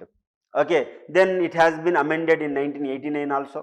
Okay, after that now ఇప్పుడు ఏం చేస్తున్నారు sir అంటే, నువ్వు గనక వాళ్ళని కించపరిచినట్లయితే 6 లక్షల రూపాయలు జరిమానా కట్టాలి. నువ్వు కట్టలేకపోతే గవర్నమెంట్ ఇస్తుంది, కానీ నువ్వు 6 లక్షల రూపాయలు ఖర్చు సంపాదించేంత నిన్ను జైల్లో పెట్టి నువ్వు చచ్చిపోయేంత వరకు నీ దగ్గర డబ్బులు వసూలు చేస్తుంది. ఓకే, సో ఈ విధంగా అంటే వాళ్ళని దూషించడమే కాదు, ఊడ్చి వాళ్ళ ఇంటి పక్కన వేసినా సరే అది తప్పే అన్నమాట. నెక్స్ట్ ఇంకా ఫర్ ఎగ్జాంపుల్ నువ్వు ఎస్సీ ఎస్టీని హత్య చేసావనుకో, వాళ్ళకి 8.25 lakhs ఇవ్వాలి. అదే లైంగికంగా హింస చేస్తే అంటే if you sexually assault them, you need to give 2 lakhs. If you do other crimes, you will have to give 1 lakh rupee to the SC and ST according to the new SC/ST commission, SC/ST Atrocities Act. Okay, schedule 14 of this act says that, okay, వీళ్ళకి ప్రత్యేక కోర్టులు అంటే separate speed trials court has to be establish for the quick these things. Okay, and వాళ్ళకి శిక్షలు ఎలా చేస్తున్నారు, minimum 6 months to maximum 5 years చేస్తారు. నువ్వు ఒకవేళ ఎస్సీ ఎస్టీ అట్రాసిటీస్ యాక్ట్ కింద if you are booked in the SC ST atrocities act, you are not allowed in the any government employment or you are not allowed to enter in the politics. పాలిటిక్స్లో నువ్వు వెళ్ళడానికి లేదన్నమాట. Okay, if you damage any SC/ST property, you will get at least 7 years of the imprisonment to the life. And if you create a false allegations and proofs against the SC and ST, and if you send them for the jail, into the jail, then if it is proved that you created a false allegation, you fabricated the proofs, if it is proved to be that, then you will get a jail of the life imprisonment. Sometime it may lead to the death penalty also. అంటే SC ఎస్టీలను నువ్వు తప్పుడు సాక్ష్యాలు పెట్టి వారిని జైలుకి వెళ్ళేటట్టు చేసి, ఒకవేళ రేపొద్దున ఆయనే నువ్వు తప్పుడు సాక్ష్యాల ద్వారా నిన్ను జైలుకు పంపించావని తెలిస్తే నీ మీద జీవితకాల ఖైదు నుంచి లైఫ్ ఇంప్రిజన్మెంట్ పడుతుంది అనమాట. లైఫ్ ఇంప్రిజన్మెంట్ పడుతుంది. ఓకే, నెక్స్ట్ వచ్చేసరికి ఇప్పుడు 2015లో కూడా సవరణలు తీసుకొచ్చారు అన్నమాట.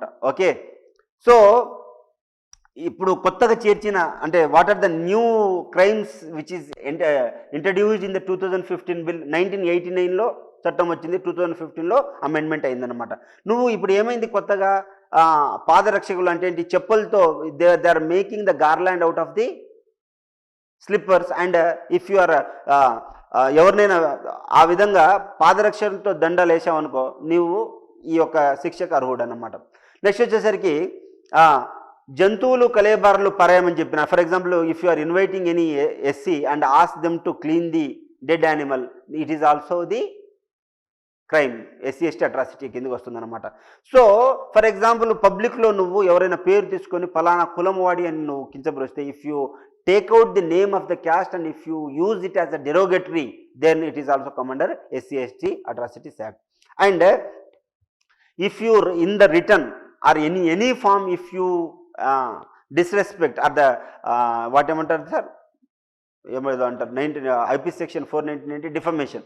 If you create a defamation, then IPC section 499 and 500 will attract. 499 and 500 will attract. Then ఈ యొక్క Safai Karamchari manual scavengering and the rehabilitation act 2013లో వారికి ఏంటి సార్ అయ్యా అంటే పూర్తిగా రీహాబిలిటేషన్ రీసెటిల్మెంట్ క్రియేట్ చేయాలి. రీహాబిలిటేషన్ రీసెటిల్మెంట్ క్రియేట్ చేయాలి. సో మనం ఇప్పుడు ఏం చేయాలి, వాళ్ళకి ఎడ్యుకేషన్ ఇవ్వాలి అంటే ఫెలోషిప్ ఇవ్వాలి. ఏంటి, Rajiv Gandhi national fellowship award. So ఇది ఏంటంటే ఎస్టీలకైతే 750 రూపీస్, ఎస్సీలకైతే 2000 రూపీస్. నువ్వు ఎంఫిల్ కానీ పిహెచ్డి కానీ చేయాలనుకుంటే గవర్నమెంట్ ఇస్తుంది అన్నమాట. Okay, SC educational development scheme. దీని కింద ఏంటి సార్ అయ్యా అంటే మనకి ఏమంటారు సార్, నీకు ఇంటర్మీడియట్ అయిపోయింది, ఐఐటి కోచింగు, నీట్ కోచింగ్ ఫ్రీగా ఇస్తుంది అనమాట ఎస్సీ ఈ స్కీమ్ కింద. ఓకే, ఈ స్కీమ్ కింద ఇస్తుంది. దాని తర్వాత బాబు జగజీవన్ రామ్ ఛత్రావాస్ యోజన గురించి మాట్లాడుకున్నాం కదా, హాస్టల్స్ క్రియేట్ చేయడం. జాతీయ షెడ్యూల్లో caste hub, okay, national SC ST hubs అని క్రియేట్ చేస్తాం అనమాట. వీళ్ళకి ఏం చేస్తాము, MSME మినిస్ట్రీ కింద వీళ్ళకి ప్రొఫెషనల్ సపోర్ట్ ఇచ్చి వాళ్ళని ఎంటర్ప్రెన్యూర్గా కన్వర్ట్ చేస్తాం అన్నమాట. ఎంటర్ప్రెన్యూర్గా కన్వర్ట్ చేస్తాం. నెక్స్ట్ శ్రేష్ఠ పథకం. ఇదేంటి సార్ అంటే రెసిడెన్షియల్ స్కూల్స్ అలాంటి అంటే 9 to 12 క్లాస్ వాళ్ళకి ఒక మెరిట్ టెస్ట్ పెడతాం. మెరిట్ టెస్ట్ పెట్టి you name the school, Hyderabad public school అంటావా, మెరిడియన్ స్కూల్ అంటావా, ఏ స్కూల్ అయితే ఆ స్కూల్లో ఎంత ఫీజు అయితే అంత ఫీజు గవర్నమెంట్ కడుతుంది అనమాట. ఎందుకు, వాళ్ళకి క్వాలిటీ ఎడ్యుకేషన్ రావడానికి. ఓకే, క్వాలిటీ ఎడ్యుకేషన్ రావడానికి. నెక్స్ట్ ఆంధ్రప్రదేశ్ ప్రభుత్వాలు పథకాలు ఏమేమి ఉన్నాయి, మన ఎస్సీ జనాభా ఎంతమంది ఉన్నారు సార్ అంటే 84.09 lakhs ఉన్నారన్నమాట. ఓకే, నెక్స్ట్ వచ్చేసరికి ఈ యొక్క ఎస్సీల అక్షరాస్యత ఎంత ఉంది, లిటరసీ అంటే 64.47% ఉంది. ఓకే, ఆంధ్రప్రదేశ్లో లింగ నిష్పత్తి అంటే సెక్స్ రేషియో 1000 to 1007 అంటే అమ్మాయిల కంటే అబ్బాయిలే ఎక్కువ మంది ఉన్నారు. It's good actually. Okay, next YSR బడుగు వికాస పథకం. ఇది ఎప్పుడు చాలా ఇయర్స్ కూడా ఇంపార్టెంట్ అండి. October 26, 2020 ఎస్టాబ్లిష్ అయింది. ఓకే, దీన్ని ఇంప్లిమెంట్ చేసేది అంటే ₹1,00,00,000 అంటే they will give approximately 1 crore rupees to the ఎస్సీస్. వీళ్ళు ఏం చేస్తారు తెలుసా, ఎగ్జామ్ పెడతారు. ఎగ్జామ్ పెట్టి ఎస్సీలకి ఈ ఇంటర్నేషనల్ బిజినెస్ స్కూల్స్ ఉంటాయి కదా, ఈ స్కూల్స్లో వాళ్ళకి ట్రైనింగ్ ఇస్తారు. APIIC లాంటి ఇన్స్టిట్యూట్లో ట్రైనింగ్ ఇస్తారు. ట్రైనింగ్ ఇచ్చి ₹1,00,00,000 లోన్ ఇస్తారండి. ఆ ₹1,00,00,000 లోన్లో ఏంటి తెలుసా, 16.2% ఎస్సీలకి, 6% ఎస్టీలకి ఈ యొక్క డబ్బులు ఇస్తారనమాట. ఈ డబ్బులు ఇచ్చి వాళ్ళకి ఏంటి, స్టాంప్ డ్యూటీ ఉండదు, అంటే ప్రాపర్టీ రాయించుకుంటారు కదా, స్టాంప్ డ్యూటీ ఉండదు, ఎలక్ట్రిసిటీ బిల్ ఉండదు, ఏంటిది, దే ఆర్ ఇంట్రెస్ట్లెస్ లోన్స్ ఇస్తారనమాట. ఇదంతా వాళ్ళకి బిజినెస్ చేసుకోవడానికి ఇస్తారనమాట. ఓకే, బిజినెస్ చేసుకోవడానికి ఇస్తారు. ఈ విధంగా వాళ్ళని ఎలా కన్వర్ట్ చేస్తుంది, ఎంటర్ప్రినర్గా కన్వర్ట్ చేస్తుంది. వైఎస్ఆర్ కళ్యాణమస్తు, ఫర్ ఎగ్జాంపుల్ వైఎస్ఆర్ కళ్యాణమస్తు కింద ఎస్సీలకైతే ₹1,00,000, ఓకే, మనకి డబ్బులు ఇస్తున్నారు. అదే కులాంతర వివాహాలు చేసుకుంటే ₹1,20,000 ఇస్తున్నారు. ఓకే, దీనివల్ల ఏమవుతుంది అంటే ఫీమేల్ ఫిటిసైడ్ ఉండదు, పేరెంట్స్కి బర్డెన్ ఉండదు, అమ్మాయిని ఒక నష్టజాతకురాలుగా చూడరు అన్నమాట. జగ్జీవన్ జ్యోతి స్కీమ్ ఏంటంటే ఈ యొక్క ఎస్సీ కుటుంబాలకు దగ్గర 200 యూనిట్ల కరెంటు ఫ్రీ ఇస్తారు అనమాట. 200 యూనిట్ల కరెంట్ ఫ్రీ ఇస్తారు.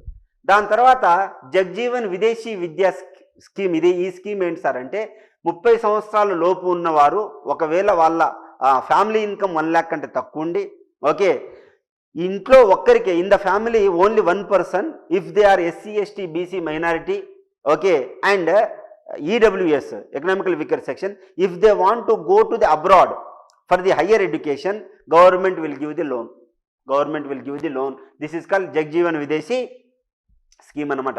Doctor BR Ambedkar overseas scheme ఏంటి, మన ఎస్సీలకి 15 lakhs గ్రాంట్ ఇస్తుంది అనమాట. ఓకే, గ్రాంట్ ఇస్తుంది, హెల్ప్ చేస్తుంది అనమాట. దాని తర్వాత జోగిని వ్యవస్థ రద్దు, abolition of jogini system, we have discussed about this. Okay, next వచ్చేసరికి ఈ యొక్క మీకు యూపీఎస్సీ ప్రిలిమ్స్ పాస్ చేశారనుకోండి, మీకు 1 lakh రూపీ ఒక ల్యాప్టాప్ ఇస్తున్నారు. మరియు ఈ యొక్క ఇంతకుముందు దీన్ని ఎన్టీఆర్ విద్యోన్నతి అనేవాళ్ళం, ఇప్పుడు దీన్ని వైఎస్ఆర్ విద్యోన్నతి అంటున్నాం అనమాట.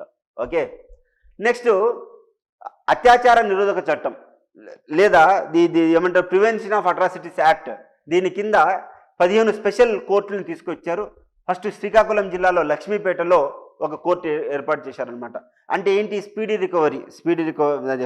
ట్రయల్ అనమాట. Next this is all about women. Okay, so will discuss about